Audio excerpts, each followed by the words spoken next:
എന്റെ സ്വഭാവം കൊണ്ടാണോ എന്റെ കുടുംബജീവിതം തകരുന്നത്? എന്റെ സ്വഭാവം കൊണ്ടാണോ എന്റെ മക്കൾ കേടുവരുന്നത്? എന്റെ പെരുമാറ്റം കൊണ്ടാണ് എന്റെ ഭാര്യ എന്നിൽ നിന്ന് അകന്നു പോകുന്നത്? എന്റെ പെരുമാറ്റം കൊണ്ടാണ് എന്റെ ഭാര്യയുടെ ഉമ്മ ഇപ്പൊ ഈ വീട്ടിൽ വരാത്തത് എന്നൊക്കെ ആരാ ചിന്തിക്കേണ്ടത്? നമ്മളാ ചിന്തിക്കേണ്ടത്. മറ്റുള്ളവർ ഉപദേശിക്കുന്നത് നമുക്ക് തീരെ ഇഷ്ടമല്ല. ശരി, നമ്മുടെ മനസ്സ് നമ്മൾ ഉപദേശിച്ചാൽ നമ്മൾ നന്നാവും. അതിനാദ്യം വേണ്ട എന്താണ്? നമ്മളെ പിടിച്ച മുയലിനെ കൊമ്പ് മൂന്നെന്ന് വാദിക്കാതിരുന്നാൽ മതി. എനിക്ക് തെറ്റുപറ്റാം, ഞങ്ങൾ തെറ്റുപറ്റുന്നവരാണ്, അങ്ങനെയാണല്ലോ. കുല്ലു ബനി ആദം ഖത്താഊൻ. ആ ഹദീസ് എന്താ പറയുന്നത്? ആദം സന്തതികൾക്കൊക്കെ തെറ്റുപറ്റും. തെറ്റുപറ്റിയായി തിരുത്തുന്നവരാണ് ആര്?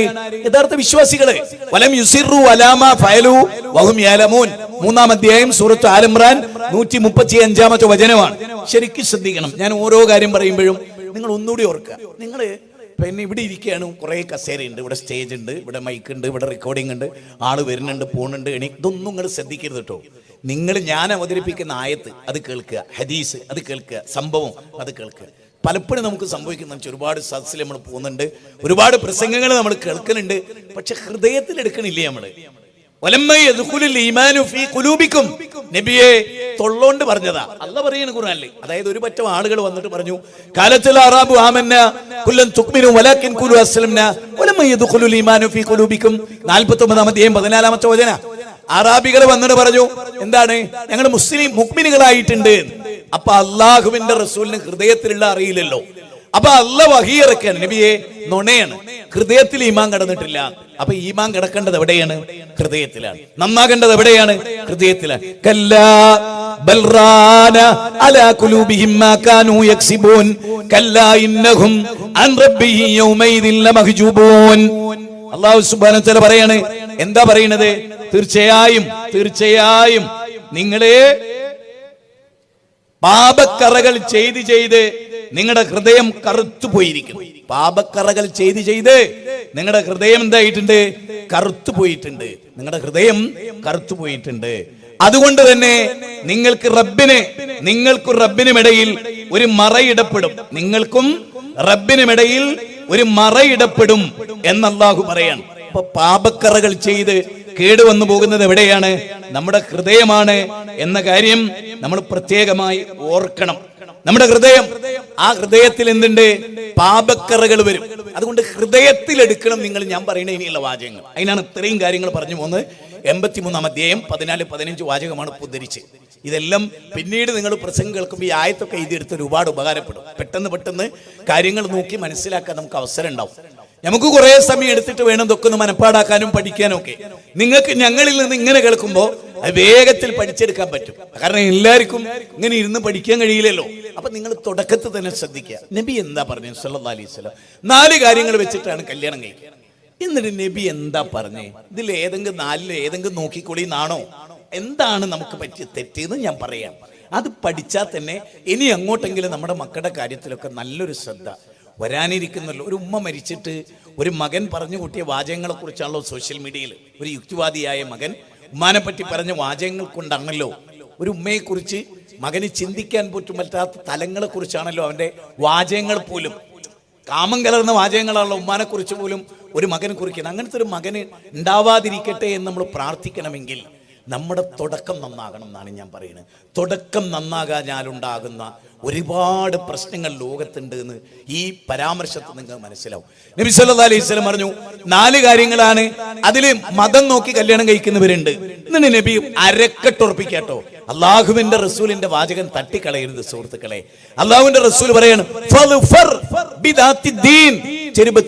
നിന്റെ കൈ മണ്ണിൽ പിറലേണ്ടി വന്നാലും ദീനുള്ള ഒരു പെണ്ണിനെ നീ തിരഞ്ഞെടുത്തു. കാരണം അല്ലുമ്മ മദ്രസത്തിനാണ്. നിന്റെ ഉമ്മ, നിന്റെ ഭാര്യ ഒരു പാഠശാലയാണ്. നിന്റെ ബീജത്തിൽ ജനിക്കുന്ന മക്കളുടെ പാഠശാലയാകണം. അതിന് എന്ത് വേണം? ചുണ്ടില് കട്ടിക്ക് ചായം തേച്ച് ടീഷർട്ട് ഇട്ട ബസ് കയറിയ പെണ്ണില്ലേ, ഓളപ്പോലൊക്കെ എല്ലാം ഉന്തിപ്പിടിച്ച് കയറുന്ന ഒരു മോളാണ് നമ്മുടെ മോളെങ്കിൽ, അങ്ങനത്തെ ഒരു പെണ്ണിനെയാണ് നമ്മൾ കിട്ടുന്നതെങ്കിൽ ആസുര ജന്മങ്ങൾക്കല്ലാതെ വളർച്ച നൽകുമോ? ആസുര വിത്തുകൾക്കല്ലാതെ ജന്മം നൽകുമോ? നിങ്ങൾ ആലോചിക്കണം. നമ്മുടെ മക്കളുടെ വേഷം കണ്ടാൽ അറിയാം ആ വീട്ടിലെ ബാപ്പ വളരെ മോശമാണ്. ക്ഷമിക്കണം കേട്ടോ, ഞാൻ വളരെ ഗൗരവം. ആ ബാപ്പ ഒന്നിനും പറ്റാത്തൊരുത്തനാണ്. അപ്പൊ നിങ്ങൾ ചോദിക്കും, ഞങ്ങൾ എന്താ ചെയ്യേണ്ടത് മൗലവി? ഞാൻ പറഞ്ഞു, നിങ്ങൾ അങ്ങനെ ചെയ്യാൻ ധൈര്യം ഉണ്ടോ? അങ്ങനെ ചെയ്തോളി. ഇല്ലെങ്കിൽ നിങ്ങൾക്ക് ഇങ്ങനത്തെ കുട്ടികളുണ്ടാവുക. നിങ്ങളെ കുട്ടികൾ ഒരുത്തന്റെ ജീവൻ കൊടുക്കും. നിങ്ങളെ മക്കള് സത്യത്തിൽ മുസ്ലിം സമുദായത്തിലാണല്ലോ ഈ ബ്ലോഗർമാരും യൂട്യൂബർമാരും പെണ്ണുങ്ങളും നിരങ്ങുന്നത്. അത് എന്തെല്ലാം വൃത്തികേടുകൾ പറഞ്ഞുകൊണ്ട്. ഞാൻ എപ്പോഴും വിചാരിക്കും, അവിടെ ആണുങ്ങളെ, ആ കുടുംബത്തിൽ തന്നെ ആണുങ്ങളില്ല എന്ന് വിശ്വസിക്കുന്ന ഒരാളാണ് ഞാൻ. ചിലപ്പോൾ എന്നെ കുമ്പായിട്ടുണ്ടാവും, മക്കളൊക്കെ ഉണ്ടാക്കുന്നുണ്ട്. പക്ഷെ ആണെന്ന് പറയാൻ എനിക്ക് ബുദ്ധിമുട്ടുണ്ടെന്നേ ഞാൻ പറഞ്ഞുള്ളൂ. ഓനാണെന്ന് പറയാൻ ആ കുടുംബത്തിൽ മൊത്തം ആണുങ്ങളില്ല എന്ന് വിശ്വസിക്കുന്ന ആളാണ് ഞാൻ. ആ കാരണം ആണെന്ന ബോധം ഉണ്ടായിരുന്നെങ്കിൽ അടിച്ചിട്ട് കണ്ണ് പൊട്ടിച്ചു കളയുന്നു അങ്ങനത്തെ ചില പെണ്ണുങ്ങളെ. ഇത് വീട്ടുകാർ കൈകാര്യം ചെയ്യുന്ന ആ മോളയൻ. ഇന്നതില്ല. ഇന്ന് മക്കളുടെ മേൽ ബാപ്പാർക്ക് നിയന്ത്രണമില്ല, ഉമ്മാർക്ക് ആർക്കും ആരുമേലും ഒരു നിയന്ത്രണവുമില്ലാത്ത ഒരു ലോകത്താണ് നമ്മൾ ജീവിക്കുന്നത്. നിയമം ഉണ്ട് താനും. നിങ്ങൾ നാട്ടുകാരോട് വെച്ചൊക്കെ എന്തിനാ നിയമം? നിയന്ത്രണത്തിനാ. കുടുംബത്തിലോ അത് പറ്റില്ല. ഇത് സ്കൂളിൽ നിയമം ഉണ്ടാവും, വിദ്യാഭ്യാസ മന്ത്രിക്ക് നിയമം ഉണ്ടാവും, മുഖ്യമന്ത്രി നിയമം ഉണ്ടാവും. ഓ നിയമം ലംഘിച്ചിട്ടാന്ന് പറയും. അതേ ആളുകൾ പറയും എന്ത് ബാപ്പാന്റെ നിയമം, എന്ത് ഉമ്മാന്റെ. ഏത് വിദ്യാഭ്യാസ മന്ത്രി പറയും നിയമം പാലിക്കാനുള്ളതാണ്. അതേ വിദ്യാഭ്യാസ മന്ത്രി പാഠ്യപദ്ധതിയിലെ ഇതും ബാപ്പാനനുസരിക്കേണ്ടല്ലേ, ഇത് മൈ ബോഡി മൈ ചോയ്സ്, അത് പഠിപ്പിച്ചു കൊടുക്കുന്ന ആരായിരിക്കും? ഉന്നത വിദ്യാഭ്യാസ മന്ത്രി ആയിരിക്കും. ഈ ഇരട്ടത്താപ്പാണ് കേരളത്തിന്റെ ഏറ്റവും വലിയ പ്രശ്നം. കേരളത്തിന്റെ ഏറ്റവും വലിയ പ്രശ്നം എന്താ? ഒരു ഭാഗത്ത് രാജ്യത്തിന്റെ നിയമം പാലിക്കണം, മറുഭാഗത്ത് ബാപ്പാന്റെ നിയമം പാലിക്കണം. ബാപ്പാന്റെ നിയമം പാലിച്ച കാലത്താ ലോകം നന്നായത്. ബാപ്പ വെച്ച നിയമം പാലിച്ച മക്കളാ ലോകത്തിന് എന്തെങ്കിലുമൊക്കെ കോൺട്രിബ്യൂഷൻ നൽകി. നല്ല അച്ഛനമ്മമാരുടെ മക്കളാണ് ലോകത്ത് എന്തെങ്കിലുമൊക്കെ നന്മണ്ടാക്കി.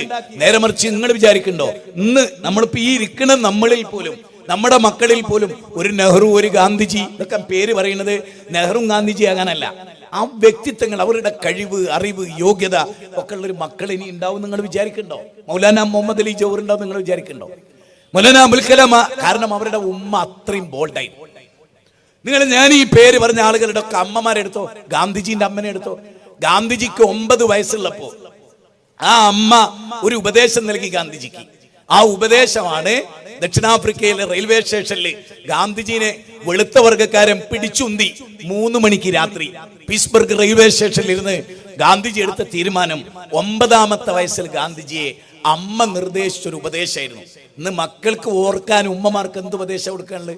മക്കൾ സ്വീകരിക്കുവോ? നിങ്ങൾ ചിന്തിക്കാൻ വേണ്ടി ഞാൻ പറയുന്നത്. എന്തായിരുന്നു ആ ഉപദേശം? മോനെ, നീ നിനക്ക് വേണ്ടി ജീവിക്കുമെന്ന് ജീവിതം ഒന്നും അറിയില്ല. മോനെ, അപരന്റെ നന്മകൾക്ക് വേണ്ടി നീ നിന്റെ ജീവിതത്തെ ഒഴിഞ്ഞു വെക്കുമ്പോഴാണ് മോനെ നീ ജീവിച്ചു എന്ന് പറയാൻ ഗാന്ധിജി പറയുന്നുണ്ട്. ഈ ഉപദേശം എന്റെ കൽബകത്തെ ഞാൻ രൂപപ്പെടുത്തിയെടുത്തു. എന്റെ അമ്മ പ്രണാമി എന്ന് പറയുന്ന ഒരു സ്ഥാപനം, അതായത് ഹിന്ദു, മുസ്ലിം, ക്രിസ്ത്യൻ 3 മതങ്ങളും സംഗമിക്കുന്ന ഒരു ഭജനം പോലെയുള്ള ഒരു സ്ഥലമായിരുന്നു അത്. ആത്മീയ കേന്ദ്രമായിരുന്നു അത്. അതിലായിരുന്നു അദ്ദേഹത്തിന്റെ അമ്മ. ആ അമ്മ നൽകിയ ഉപദേശമാണ്. മൗലാന മുഹമ്മദ് അലി ജൗഹറിനെ രൂപപ്പെടുത്തിയത് വിധവയായ അദ്ദേഹത്തിന്റെ ഉമ്മ. നേരത്തെ ബാപ്പ മരിച്ചു. എന്നിട്ട് ഗാന്ധിജി പറയുന്നുണ്ട്, ആ ഉമ്മാനെ പോലത്തെ, ഭീമനെ പോലെ ഒരു ഉമ്മയെ ഞാൻ എന്റെ ലൈഫിൽ കണ്ടിട്ടില്ല. കാരണം ഇന്നത് പറയാൻ പറ്റില്ല. കാരണം എന്താ?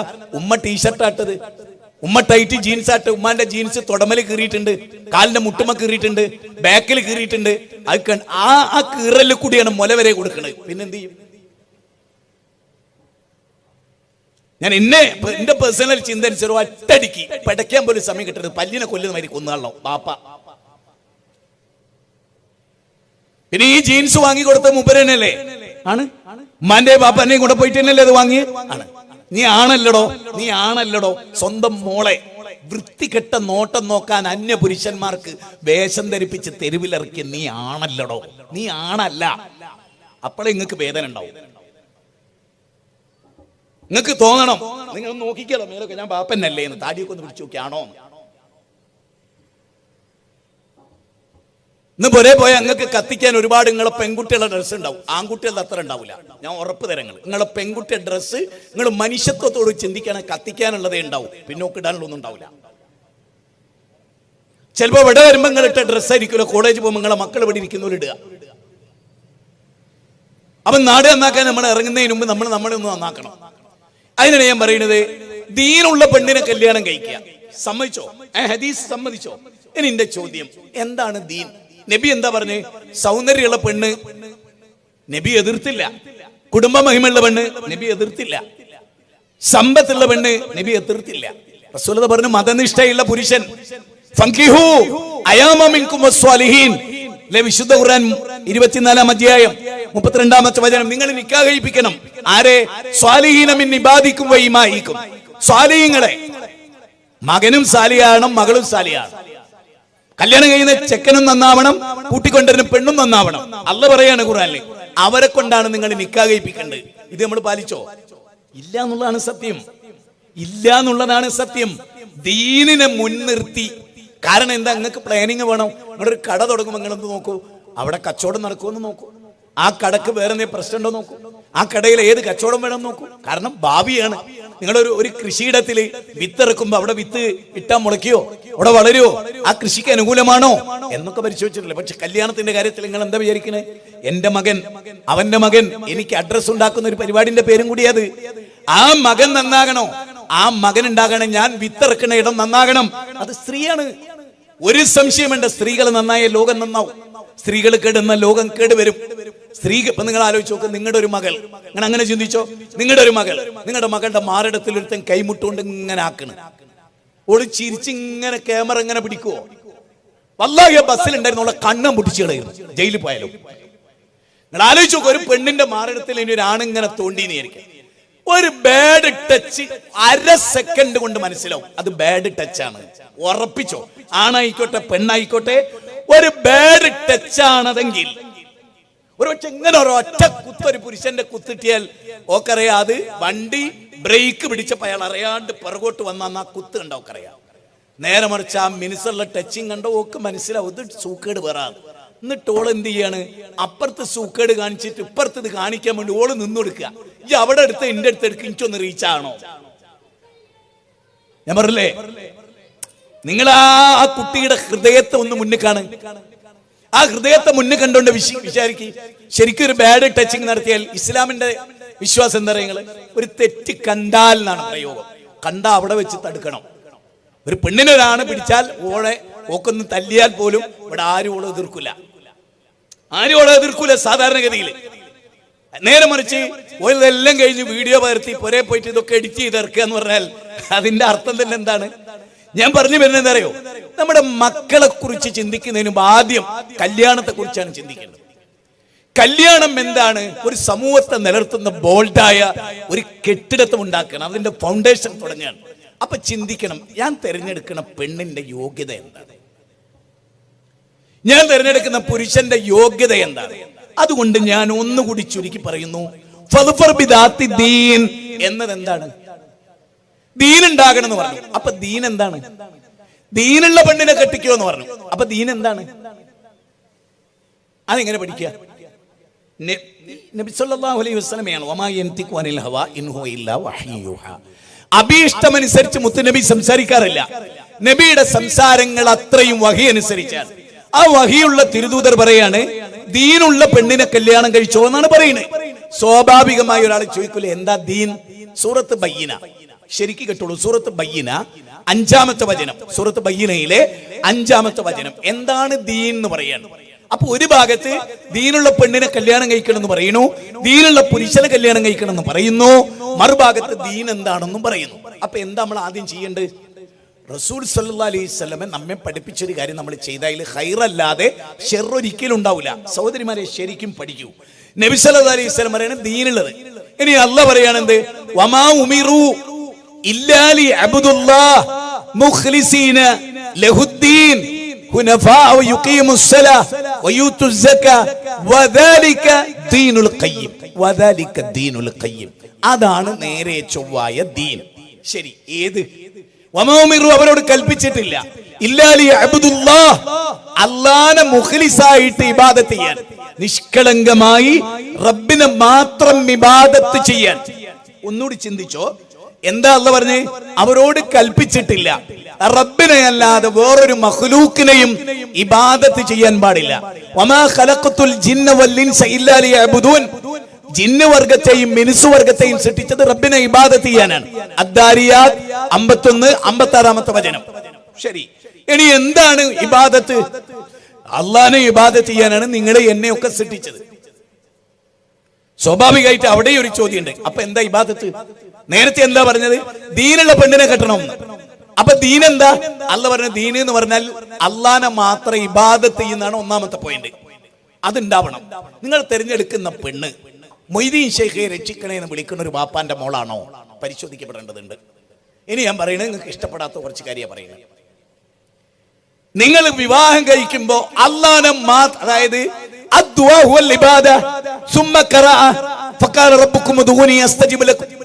സാമാന്യമായ ഒരു മേഖലയായത്. നബി സല്ലല്ലാഹു അലൈഹി വസല്ലം പറയാണ്, നുഅ്മാൻ ഇബ്നു ബശീർ റളിയല്ലാഹു അൻഹു പറയാണ്, ആ റിപ്പോർട്ടാണ്, അദ്ദുആഹു വൽ ഇബാദ സുമ്മ ഖറഅ ഫഖാല റബ്ബുക്കും ഉദ്ഊനി അസ്തജിബ് ലക്കും ഇന്നല്ലദീന യസ്തക്ബിറൂന അൻ ഇബാദ സയദ്ഖുലൂന ജഹന്നം. നോക്കൂ, പ്രാർത്ഥന അല്ലാത്തവരോട് നടത്തുന്നവർ അഹങ്കാരികളാണെന്നും അവർ നരകത്തിലാണെന്നും പറയുന്നു. മൊയ്തീൻ ഷേഖെ രക്ഷിക്കണേ, മമ്പർ തങ്ങളെ കാക്കണേ, ഭീമാ ഉമ്മിച്ച രക്ഷിക്കണേ, ഉള്ളാള തങ്ങളെ കാക്കണേ, അജ്മീർ ഹോജ കാക്കണേ എന്ന് പറയുന്ന ഒരു പെണ്ണ് ഓളെ ഇസ്ലാമിക വിശ്വാസപ്രകാരം കല്യാണം കഴിക്കാൻ പാടില്ല. ഞാൻ പറയണല്ലോ, എന്നോട് ദേഷ്യം പിടിക്കല്ലേ, ഞാൻ തെളിവാണ് പറഞ്ഞ. എന്ത് പറഞ്ഞു? ബയ്യിനയിലെ 5 എന്റെ വിഷയത്തിന്റെ തെളിവാണ്. ബയ്യിനയിലെ 5 എന്റെ വിഷയത്തിന്റെ തെളിവാണ്. കാരണം ഖുർആൻ ആയത്ത് പഠിപ്പിച്ചിരുന്ന നബിയാണ്. ആ റസൂലുള്ള പറയാണ്, അള്ളാഹനെ മാത്രം വിളിച്ച് പ്രാർത്ഥിക്കുന്നത് അതാണ് ഒന്നാമത്തെ ക്വാളിറ്റി. കല്യാണത്തിന്റെ ഒന്നാമത്തെ ക്വാളിറ്റി, നീ തെരഞ്ഞെടുക്കുന്ന പുരുഷൻ റബ്ബിനെ മാത്രം ആരാധിക്കുന്നവനാകണം. അപ്പൊ അതിൽ എന്ത് മനസ്സിലായി? സൃഷ്ടി പൂജ നടത്തുന്ന ആരും ആകാൻ പാടില്ല. അത് ഏത് മതത്തിൽപ്പെട്ടവനും ആകാൻ പാടില്ല. ഇസ്ലാമിന്റെ വിശ്വാസമാണ്. അത് ഈ പബ്ലിക്കിൽ പറയാൻ എന്റെ ഭരണഘടന എനിക്ക് മൗലിക അവകാശം തന്നു. Article 25 the preamble of constitution, Indian ഭരണഘടന 25ന്റെ ആർട്ടിക്കിൾ ഭരണഘടനയിൽ കൃത്യം. അതായത് ഒരു ഇസ്ലാമിക വിശ്വാസപ്രകാരം ഒരു കുടുംബം സ്വർഗത്തിലെത്തണമെങ്കിൽ, അതായത് നമ്മുടെ ഇഷ്ടത്തിനൊത്ത് സ്വർഗത്ത് പോവില്ല. അള്ളാന്റെ ഇഷ്ടത്തിനൊത്ത് ജീവിച്ചവരെ സ്വർഗത്ത് പോകും. നമ്മുടെ ഇഷ്ടത്തിനൊത്ത് ജീവിച്ചാൽ സ്വർഗത്ത് പോവില്ല. അള്ളാന്റെ ഇഷ്ടത്തിനൊത്ത് ജീവിച്ചാലേ സ്വർഗത്ത് പോകും. അല്ലേ? അള്ളാഹുവിന്റെ റസൂല് പഠിപ്പിച്ചതനുസരിച്ച് ജീവിക്കുമ്പോ അള്ളാന്റെ തൃപ്തി കിട്ടും. അതിലൊന്നാമത്തെ കാര്യം അള്ളാഹ് പറയുന്നു, 40-ാം അധ്യായം 60-ാമത്തെ വചനം, സൂറത്ത് ബയ്യിന 5-ാമത്തെ വചനം, 51-ാം അധ്യായം 56-ാമത്തെ വചനം. ഈ വചനത്ത് പറയുന്നു, അള്ളാഹുവിനെ മാത്രം വിളിച്ചു പ്രാർത്ഥിക്കുന്ന ഒരു കുടുംബത്തിലെ ആണാവട്ടെ പെണ്ണാവട്ടെ അവർക്ക് വിവാഹം കഴിക്കാം. ഞാൻ എൻ്റെ വിശ്വാസപ്രകാരം തർക്കിച്ച് കാലം കഴിക്കുന്ന ഫാമിലിയിൽ നിന്ന് പോലും കല്യാണം കഴിച്ച് ജീവിതം തൊലയ്ക്കരുത് എന്ന അഭിപ്രായം എനിക്കുണ്ട്. എന്ന് പറഞ്ഞാൽ ഇന്ന് മുജാഹിദുകളിൽ വരെ ഒരുപാട് വിഭാഗങ്ങളുണ്ട്. അതിൽ ഒരുപാട് ധാരണ പെശകുകളുള്ളവരുണ്ട്. അവർ തമ്മിൽ കല്യാണം കഴിച്ചുകൊണ്ടെന്നാൽ പോലും ചിലപ്പോൾ കിടപ്പറയിൽ തമ്മിൽ തെറ്റും. കാരണം കുട്ടി വിസ്തത്തിലും മറ്റൊരു കേനമിലാവുമ്പോൾ പോലും ഈ പറഞ്ഞ തസ്കുനു ഇലേഹ ഉണ്ടാവില്ല എന്ന് ഉറപ്പാണ്. ഞാൻ ഇങ്ങനെ പറയണമെന്നറിയോ, ഞാൻ ജനങ്ങളുടെ ഇഷ്ടത്തിനപ്പുറത്ത് ഈ വിഷയത്തിൽ സത്യസന്ധമായി എന്ത് പറയണം എന്ന് ആലോചിച്ചപ്പോൾ എനിക്ക് കിട്ടിപ്പോയിണ്ടാണ്. നിങ്ങൾക്ക് സംതൃപ്തിയുള്ള ഒരു ആദർശത്തിന്റെ കൂടെ ജീവിക്കുമ്പോഴാണ് ഒരു യുക്തിവാദി നല്ല ഭക്തയായ ഒരു മുസ്ലിം സ്ത്രീയെ കല്യാണം കഴിച്ച തമ്മിൽ പൊരുത്തപ്പെടില്ല. കല്യാണം തമ്മിൽ തല്ലാനല്ല, കല്യാണം ലി തസ്കുനു. നിങ്ങൾ ആ പദം നോക്ക്, എന്തിനാ കല്യാണം? അള്ളാഹ് പറയണ ലി തസ്കുനു ഇലൈഹ, അവളിലേക്ക്. ഇപ്പൊ പള്ളിയിൽ പോകുക എന്ന് പറഞ്ഞാൽ നമുക്ക് പള്ളിയിൽ പോകാം. പള്ളിയിൽ പോകുക, ഞാൻ പള്ളിയിൽ വരില്ല. ഇന്ന് മമ്മൂട്ടിന്റെ സിനിമ ഉണ്ട്, നമുക്ക് പോവാം. ഓള് പോരുകയും ചെയ്യുന്നു. നിങ്ങൾ ശരിക്കും നോക്കൂ, നിങ്ങളൊക്കെ എങ്ങനെ ചിന്തിക്കുന്നു എന്ന് എനിക്കറിയില്ല. എൻ്റെ ചിന്ത മാത്രമേ എനിക്ക് പ്രസംഗിക്കാൻ കഴിയുള്ളൂ. ഞാൻ നിങ്ങളോട് പറയുന്നത്, എൻ്റെ ഭാര്യയെ ഞാൻ പള്ളിയിലേക്ക് ക്ഷണിച്ചാൽ എൻ്റെ കൂടെ വരുന്നവളാണെങ്കിൽ ഞങ്ങൾ തമ്മിൽ ആ വിഷയത്തെ തർക്കമല്ല. ഞാൻ പള്ളിയിൽ പോയി ഇരുന്നിട്ട് ഞാൻ നല്ലൊരു ഖുതുബകൾക്ക് എൻ്റെ മനസ്സിലെന്തറിയോ, ഇന്നലെ ഞാനും ഭാര്യയായിട്ട് തെറ്റ് വിഷയത്തിൽ മാഷാ അല്ലാഹ് ഓളിത് കേട്ടിരുന്നെങ്കിൽ ഈ ഖുതുബോൾക്ക് സ്ട്രൈക്ക് ചെയ്യും, ഇന്നലെ ഓളിനോട് പെരുമാറിയതിന് ഓളും നിന്നോട് മാപ്പ് പറയുകയും ചെയ്യുമായിരുന്നു. എൻ്റെ പ്രിയപ്പെട്ടവളാണ് അവൾ ഈ ഖുതുബ കേട്ടിരുന്നെങ്കിൽ എത്ര നന്നായിരുന്നു. എനിക്ക് കൊതിക്കാത്തൊരു ഭർത്താവ് ഉണ്ടാവും. നിങ്ങൾ ആത്മാർത്ഥമായി മുജാഹിദ് ബാലുശ്ശേരി എന്ന എൻ്റെ പേരും എന്നെയും എൻ്റെ ശൈലിയും ഒക്കെ മറന്ന് നിങ്ങൾ ആലോചിച്ച് നോക്ക്. ഭാര്യ യുക്തിവാദിയും ഭർത്താവ് ഭക്തനായിട്ട് എന്താ കാര്യം? സുഹൃത്തുക്കളെ, അതുകൊണ്ടാണ് അള്ളാഹ് എന്ത് പറഞ്ഞ് കല്യാണം കഴിക്കുമ്പോൾ ഭദ്രമാവണം. അതുകൊണ്ടല്ലേ നിങ്ങൾ നോക്കൂ, ഞാനിത് പറയുന്നത് വെറുതെ അല്ല. ഉമ്മു സുലൈം റളിയല്ലാഹു തആല അതീവ സുന്ദരിയായിരുന്നു, ഉന്നത കുലജാതയായിരുന്നു, ഒരു വിധവയായിരുന്നു. അബൂതല്ലത്തുൽ അൻസാരി കോടീശ്വരനാണ്, ലക്ഷപ്രഭുവാണ്, സൗന്ദര്യമുള്ളവളാണ്, 50 അമ്പെയ്ത്തുകാരിൽ പ്രസിദ്ധനായ മനുഷ്യനാണ്, അങ്ങേയറ്റത്തെ മഹിമയുള്ള ആളാണ്. അദ്ദേഹം വന്നിട്ട് ഉമ്മു സുലൈമിനെ വിവാഹം ആലോചിച്ചിട്ട് അവർ പറഞ്ഞു, എനിക്ക് പറ്റില്ല, നിങ്ങളുടെ കൂടെ ജീവിക്കാൻ എനിക്ക് പറ്റില്ല. അപ്പൊ അദ്ദേഹം ചോദിച്ചാ, എന്താ എന്നേക്കാൾ കൂടുതൽ വെള്ളിയും സ്വർണവും നിനക്ക് ആരെങ്കിലും തരുമെന്ന് പറഞ്ഞിട്ടുണ്ടോ?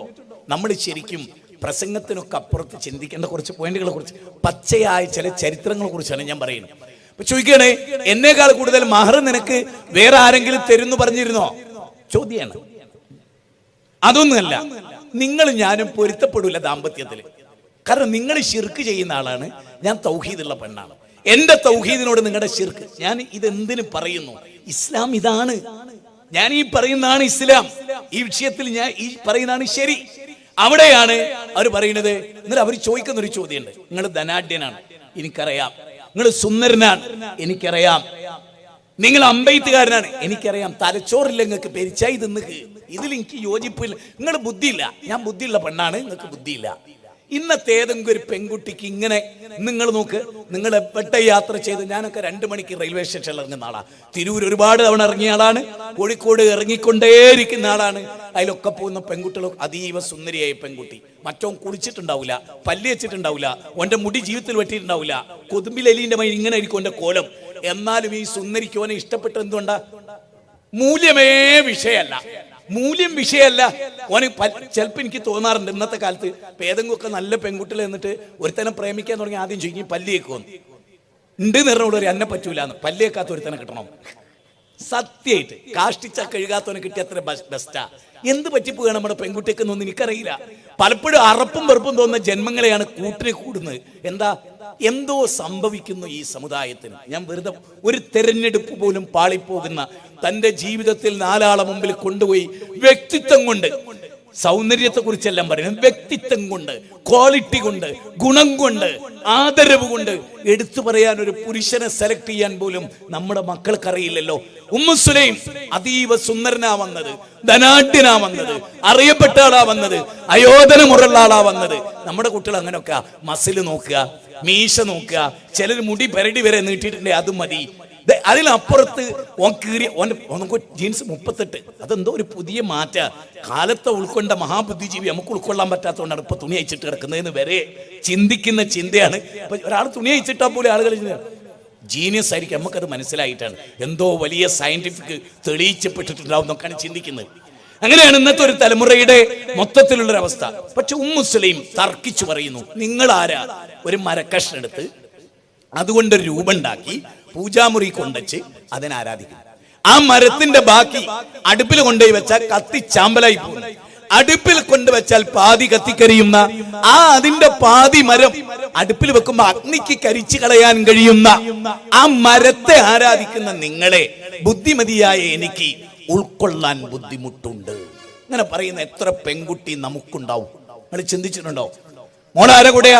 മോളെ ഏതോ ഒരു ചെക്കന്റെ കൂടെ. ഓനേടാ, ഓനെ ജാതി ഏതാന്ന് പോലും അറിയില്ല, ഓനെ മതം ഏതാന്ന് പോലും അറിയില്ല, ഏതോ ഒരു നാട്ടിൽ നിന്ന് വന്ന് പഠിക്കുന്നവനാ, ഓന്റെ കൂടെ എന്റെ മോളങ്ങ് പോയി. ഇന്ന് അങ്ങനെയാണ് എല്ലായിടത്തിലും കേൾക്കുന്നത്.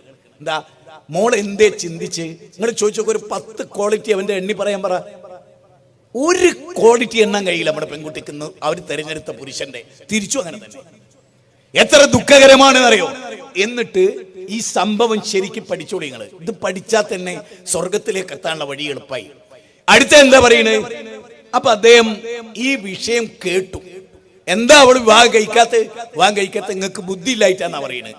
നിങ്ങൾക്ക് ചിന്താശേഷി കുറവാണ്, എനിക്കൊരല്പം ചിന്ത കൂടുതലുമാണ്. അപ്പൊ നമ്മൾ തമ്മിൽ പൊരുത്തപ്പെടില്ല. നിങ്ങളുടെ ചിന്ത സ്ലോ ആണ്, എന്റെ ചിന്ത കുറച്ച് ഫോർവേഡാണ്. ഈ ലോകത്തിനൊരു സിട്ടാവുണ്ടെന്നാ പറയുന്നത്. അഗ്നിക്ക് കരിച്ചു കളയാൻ പറ്റുന്ന മരത്തെ ആരാധിക്കാൻ എന്റെ ബുദ്ധി അനുവദിക്കുന്നില്ല. അപ്പൊ മരത്തേക്കാൾ ഫേമസ് അഗ്നിയാണല്ലോ. ഇങ്ങനെ ചിന്തിക്കാൻ നമ്മുടെ കുട്ടിക്ക് കഴിയോ? അങ്ങനെ ചിന്തിക്കുന്ന ഒരു പെണ്ണിന് ലോകത്ത് പ്രസക്തി ഉണ്ടോ? അങ്ങനെ അദ്ദേഹം രാത്രി ചെന്നു, അദ്ദേഹത്തിന്റെ പൂജാമുറി കയറി ഈ മരം കൊണ്ടുണ്ടാക്കിയ വിഗ്രഹത്തെ ഇങ്ങനെ നോക്കും. എന്നിട്ട് ആ വിഗ്രഹം മെല്ലെ എടുത്തു കൊണ്ടുവന്നിട്ട് മുറ്റത്തേക്ക് ഇടും. പിന്നെ അദ്ദേഹം തിരിച്ച് ആ വിഗ്രഹത്തെ പേടിച്ചിട്ട് അതിനെടുത്ത് വീണ്ടും പൂജാമുറി കൊണ്ടാക്കും, വീണ്ടും എടുത്തെറിയും. അങ്ങനെ പലതവണ ചെയ്ത് അദ്ദേഹം ഉറച്ചു വിശ്വസിച്ചു. ആ പോയിന്റ് ഒരു പെണ്ണിനൊരു മനുഷ്യന്റെ ജീവിതത്തെ അട്ടിമറിക്കാൻ കഴിഞ്ഞു. അങ്ങനെ അദ്ദേഹം വിശ്വാസം സ്വീകരിച്ചു വന്നു. അവർ വിവാഹിതരായി. അവർ രണ്ടുപേരും ജീവിച്ചത് എങ്ങനെ? നിങ്ങൾ പിന്നെ ചരിത്രം പരിശോധിക്കുക. രണ്ടുപേരും സ്വർഗത്തിലാണ്. അവർ രണ്ടുപേരും സ്വർഗാവകാശികളാണ്. നിങ്ങൾ ചിന്തിക്കാൻ വേണ്ടിയാണ് ഞാൻ പറയുന്നത്. നമ്മുടെ കല്യാണം ശരിയല്ല. അതുകൊണ്ട് തന്നെ ഇവിടെ എനിക്ക് തന്ന വിഷയത്തോട് ഭയങ്കര നീതി പുലർത്താൻ ആഗ്രഹിച്ചിട്ടാട്ടോ ഞാൻ എന്ത് പറയുന്നത്. കുടുംബത്തോടെ സ്വർഗത്ത് പോകണമെങ്കിൽ കുടുംബത്തിന്റെ തുടക്കം നന്നാകണം. തുടക്കം നന്നായില്ലെങ്കിലോ? ഇപ്പൊ ഇസ്മായിൽ നബി, ഞാൻ ഒരു ഉദാഹരണം പറയുന്നത്. സൂറത്ത് ബഖറ 132, 133, 131, 132, 133 ഉദാഹരണം പറയുന്നത്. അതിൽ പറയുന്നത്, ഇത് ഖാല ലഹു റബ്ബുഹു അസ്ലിം ഖാല അസ്ലംതു ലിറബ്ബിൽ ആലമീൻ ഖാല അസ്ലംതു ലിറബ്ബിൽ ആലമീൻ. ഇബ്രാഹിം നബിയോട് അല്ലാഹുവിന് സമ്പൂർണ്ണമായി വിധേയപ്പെടാൻ പറഞ്ഞു. ഇബ്രാഹിം നബി അല്ലാഹുക്ക് പൂർണ്ണമായിട്ട് വിധേയപ്പെട്ടു. ആ ഇബ്രാഹിം നബിനെ പറ്റി പിന്നെ 32 പറയുന്നത് അറിയോ? മക്കളോടും ബാപ്പാനെ പോലെ ആകാൻ ബാപ്പ ആവശ്യപ്പെട്ടു. ശരിക്കും ചിന്തിച്ചോളാം. മക്കളോടും ബാപ്പ എന്തു പറഞ്ഞു? ഈ കീഴ്പ്പെടൽ നിർദ്ദേശിച്ചു. മക്കളെ വിളിച്ചിട്ട് പറഞ്ഞു, മക്കളെ നിങ്ങൾ മുസ്ലിം, അദ്ദേഹം അവസാനം പറയുന്ന അവരോട് ഫലാ തമൂതുന്ന ഇല്ലാ വഅൻതും മുസ്ലിമൂൻ, നിങ്ങൾ മുസ്ലിങ്ങളായിട്ടല്ലാതെ മരിക്കരുത്, നിങ്ങൾ റബ്ബിന് കീഴ്പ്പെടുന്നവരാകണം. ഇതല്ലാത്ത ഒരുപാട് ദീൻ ഇവിടെ ഉണ്ട്, ഒരുപാട് ദർശനങ്ങൾ ഇവിടെ ഉണ്ട്. ആ ദർശനങ്ങൾക്ക് പകരം വിശിഷ്ടമായി പ്രപഞ്ചത്തിന്റെ നാഥൻ നിങ്ങൾക്ക് തെരഞ്ഞെടുത്ത ദീനുൽ ഇസ്ലാം, ഈ ബാപ്പ അനുസരിച്ച ഇസ്ലാം, മക്കളെ നിങ്ങളത് സ്വീകരിക്കില്ലേ? ഞാൻ ചോദിക്കുന്നത്, എത്ര ബാപ്പാരും മക്കളെ ഇങ്ങനെ ഇരുത്തി ചോദിച്ചിട്ടുണ്ട്? ഇനി ഇബ്രാഹിം നബിയുടെ പ്രത്യേകത എന്താ? റബ്ബി ഹബിലി മിനസ് സ്വാലിഹീൻ, പടച്ചോനെ സ്വാലിഹായ കുട്ടിനെ തരണേ. ഇവിടെ ഇരിക്കുന്ന നമ്മളൊക്കെ ഒന്ന് ചിന്തിക്കാൻ വേണ്ടി ഞാൻ ചോദിക്കട്ടെ, കുട്ടികളെ കിട്ടണേ എന്നുള്ളത് നമ്മുടെ ഒക്കെ ആഗ്രഹം. മനസ്സറിഞ്ഞ് ഞാൻ നിങ്ങളെ കൊണ്ടൊന്ന് കൈവന്തിച്ചാൽ നിങ്ങൾ എത്ര പേര് കൈവന്തിക്കും? പടച്ചോനെ സ്വാലിഹായ കുട്ടിനെ തരണേ എന്ന് പറഞ്ഞ് ശാരീരിക ബന്ധത്തിൽ ഏർപ്പെട്ട എത്ര പേര് ഇരിക്കുന്ന സദസ്സിലുണ്ടാവും? നിങ്ങൾ സ്വയം ചിന്തിച്ചാൽ മതി. ആരെയും കൈവന്തിച്ച് നാണം കെടുത്തുന്നൊന്നുമില്ല. ഞാൻ പറയുന്നത്, നമ്മൾ ഖുർആനാണ് പറയുന്നത്, സുന്നത്ത്. നമ്മളൊക്കെ ജനിക്കുന്നതിന് മുമ്പേ ഖുർആനിലില്ലേ? ഈ ഇരിക്കുന്ന നമ്മളൊക്കെ ജനിക്കുന്ന, നമ്മുടെ ബാപ്പ ജനിക്കുന്നതിന് മുമ്പ് ഖുർആനില്ലേ? ആ ഖുർആൻ തന്നെയല്ലേ നമ്മളെ മുജാഹിദുകൾ നമ്മളൊന്ന് നൂറ്റാണ്ടായിട്ട് പഠിപ്പിച്ച്? ആ നൂറ്റാണ്ട് പഠിപ്പിച്ചിട്ട് പടച്ചോനെ ഒരു നബിയും നിങ്ങൾ ഒരു നബിയും കുട്ടികളെ തരണേ എന്ന് പ്രാർത്ഥിച്ചിട്ടേ ഇല്ല. ഒരു നബിയും കുട്ടികളെ തരണേ എന്ന് പ്രാർത്ഥിച്ചിട്ടില്ല. സ്വാലിഹായ മക്കളെ തരണേ എന്നല്ലാതെ, ഞങ്ങൾക്ക് കീഴ്പ്പെടുന്ന മക്കളെ തരണേ എന്നല്ലാതെ പ്രാർത്ഥിച്ചിട്ടില്ല. ഒരു കാര്യം ഓർക്കണം, നിങ്ങളുടെ ദുആ ഇല്ലെങ്കിൽ അല്ലാഹ് നിങ്ങളെ പരിഗണിക്കൂല. 25-ാം അധ്യായം 77-ാമത്തെ വചന. നിങ്ങളുടെ ദുആ എന്താണ്? റബ്ബി ഹബിലി മിനസ് സ്വാലിഹീൻ യരിസുനി വയരിസു മിൻ ആലി യാഖൂബ് വജഅലു റബ്ബി റദിയ. സക്കരിയ നബിയുടെ ദുആ എന്താ? പടച്ചോനെ നിനക്ക് തൃപ്തിയില്ല, നിന്നെ തൃപ്തിപ്പെടുന്ന എല്ലാവർക്കും ഇഷ്ടമുള്ള ഒരു മോനെ തരണേ. എന്തിന്? എന്റെ കുടുംബക്കാരിൽ പലർക്കും ദീനുണ്ടാകൂ എന്നുള്ള കാര്യത്തിൽ എനിക്ക് പേടിയുണ്ട്. ശരിക്കും നിങ്ങൾ ചിന്തിക്കുക. 19-ാം അധ്യായം 1 മുതൽ 10 വരെയുള്ള വചനം, ദെൻ 3-ാം അധ്യായം 38 മുതൽ 43 വരെയുള്ള വചനം. ഈ വചനമൊക്കെ നമുക്ക് വെറുതെ ഓതിപ്പോകാനല്ല, അതിൽ ഇരുന്ന് ഇങ്ങനെ ചിന്തിച്ചാൽ കാണാം, പടച്ചോനെ എന്റെ കുടുംബത്തെ കുറിച്ച് എനിക്ക് പേടിയുണ്ട്. അതെന്താ? ഓരൊക്കെ ദരിദ്രരായി പോവുന്ന, ഓർക്ക് ദീനുണ്ടാകൂ എന്നുള്ള കാര്യത്തിൽ പേടിയുണ്ട്. പടച്ചോനെ എനിക്കാണ് ഒരു കുട്ടിയില്ല, റബ്ബേ എന്നെ നീ തെരഞ്ഞെടുത്തു, പടച്ചോനെ എനിക്കൊരു കുട്ടിനെ തരണം. ആ കുട്ടിയാകട്ടെ ഈ കുടുംബത്തിന് വെളിച്ചേകുന്ന ഒരാളാകണം, ഒരു ദായിയാകണം, ഒരു പ്രബോധകനാകണം. അല്ലാഹ് അത് സ്വീകരിച്ചു. ഒരു പ്രബോധകനെ കൊടുത്തു. പക്ഷെ ഒരൊറ്റ പ്രസംഗം അദ്ദേഹത്തിന്റെ കഴുത്തരിഞ്ഞു കളഞ്ഞു നാട്ടുകാര്.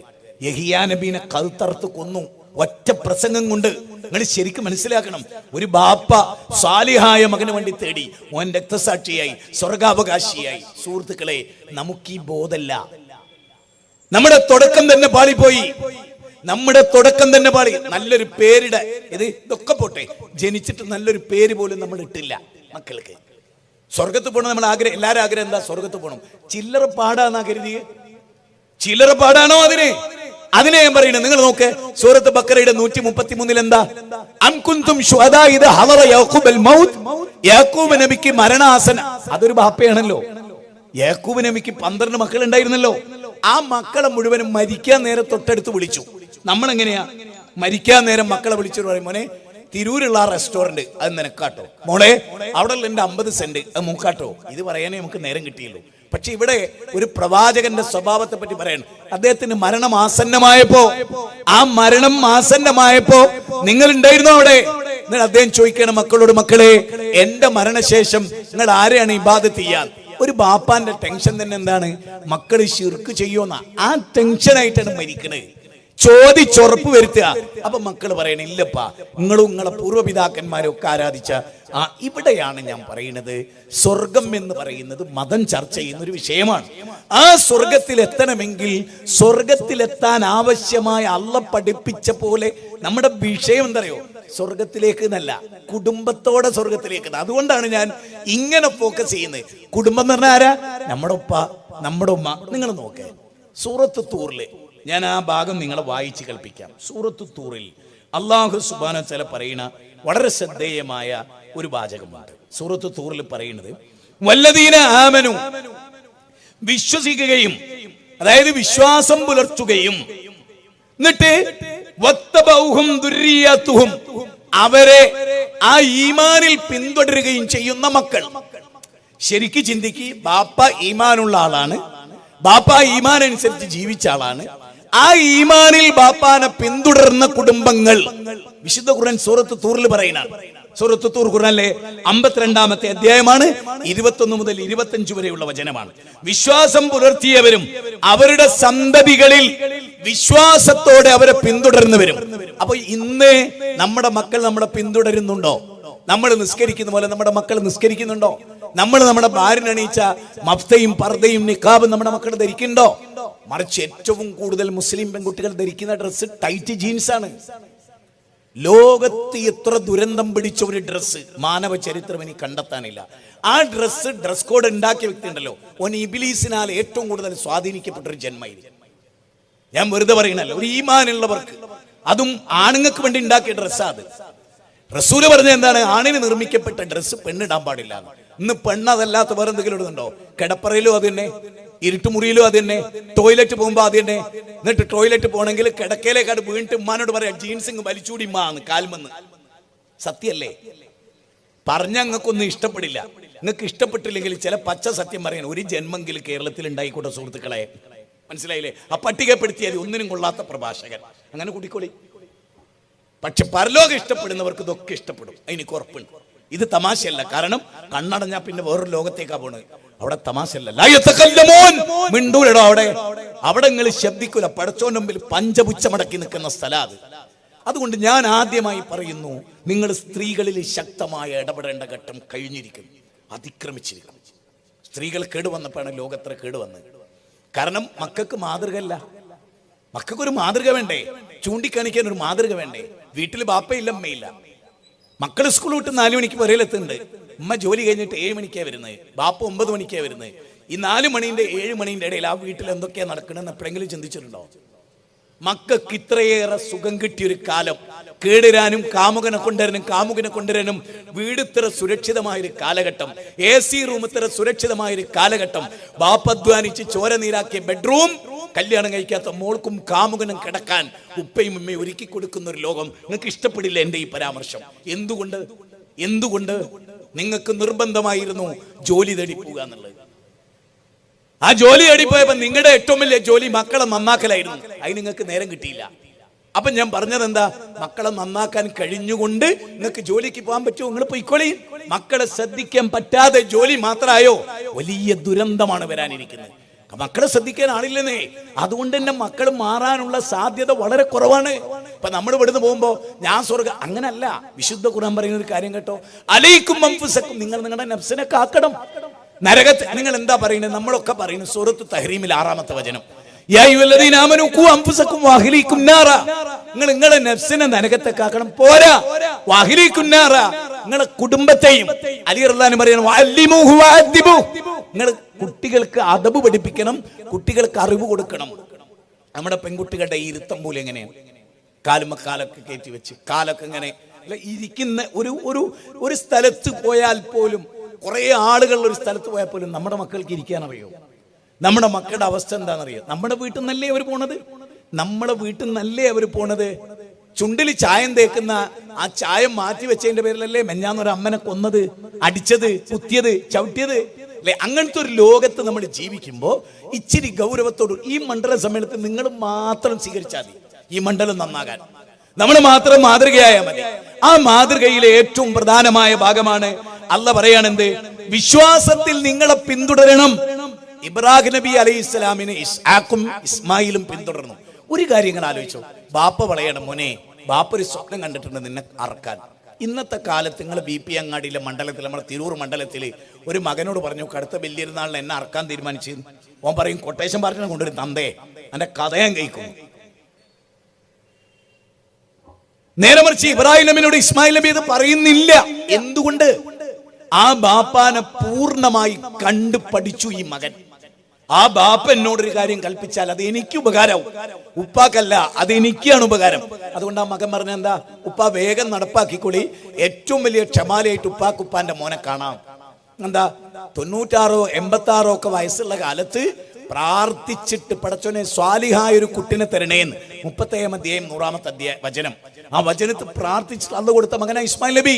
അതുകൊണ്ട് നിങ്ങൾ നോക്ക്, ഒരു പള്ളി പണി നടത്തി. ഇപ്പൊ നമ്മളൊക്കെ തന്നെ ചിലപ്പോൾ മണ്ഡല പ്രസിഡന്റ് ആയിരിക്കും, പക്ഷെ മണ്ഡലം പ്രസിഡന്റിന്റെ അയാളുടെ മകനെ ജീവിതത്തിൽ ഒരിക്കലും ആ പള്ളിപ്പണിയിൽ കിട്ടിയിട്ടേ ഇല്ല. പക്ഷെ ഇസ്മായിൽ നബിനെ പള്ളിപ്പണിക്ക് കിട്ടിയല്ലോ. കല്ലെടുത്തു കൊടുക്കുന്ന ഇസ്മായിൽ നബി അലൈഹി ഇസ്ലാമാണ്, കല്ല് ഏറ്റുവാങ്ങുന്ന ഇബ്രാഹിം നബി അലൈഹി സ്വലാത്തു വസ്സലാം. എന്നിട്ട് ബാപ്പയും മോനും കൂടി ദുആ ചെയ്യാ, റബ്ബനാ തഖബ്ബൽ മിന്ന.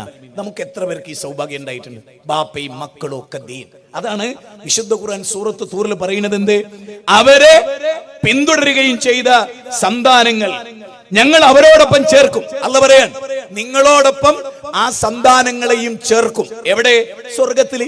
അപ്പൊ സ്വർഗത്ത് പോണമെങ്കിൽ എന്ത് വേണം? നിങ്ങളെ പിന്തുടരുന്ന മക്കളുണ്ടാവണം. അതിനെന്ത് വേണം? നിങ്ങൾ പിന്തുടരാൻ മാത്രം യോഗ്യരായിരിക്കണം. പോയിന്റ് ശരിക്കും മനസ്സിലായിക്കോ? നിങ്ങൾ പിന്തുടരാൻ യോഗ്യരായിരിക്കണം. നിങ്ങളെ കണ്ടിട്ട് വേണം മക്കൾ പഠിക്കാൻ. നിങ്ങൾ ചെയ്യുന്ന തെറ്റ് കണ്ടിട്ടാ മക്കൾ പഠിക്കുന്നതെങ്കിൽ മക്കൾ എങ്ങനെ നന്നാവും? അവരുടെ യഥാർത്ഥ റോൾ മോഡൽ ബാപ്പയാണ്. ഒരു സംശയവും നിങ്ങൾക്ക് വേണ്ട. ആ ബാപ്പാനെ മക്കൾ നോക്കുന്നുണ്ട്. ബാപ്പ വിചാരിക്കും മക്കൾ നോക്കില്ല. മക്കൾ ശരിക്കും ശ്രദ്ധിക്കുന്നുണ്ട്.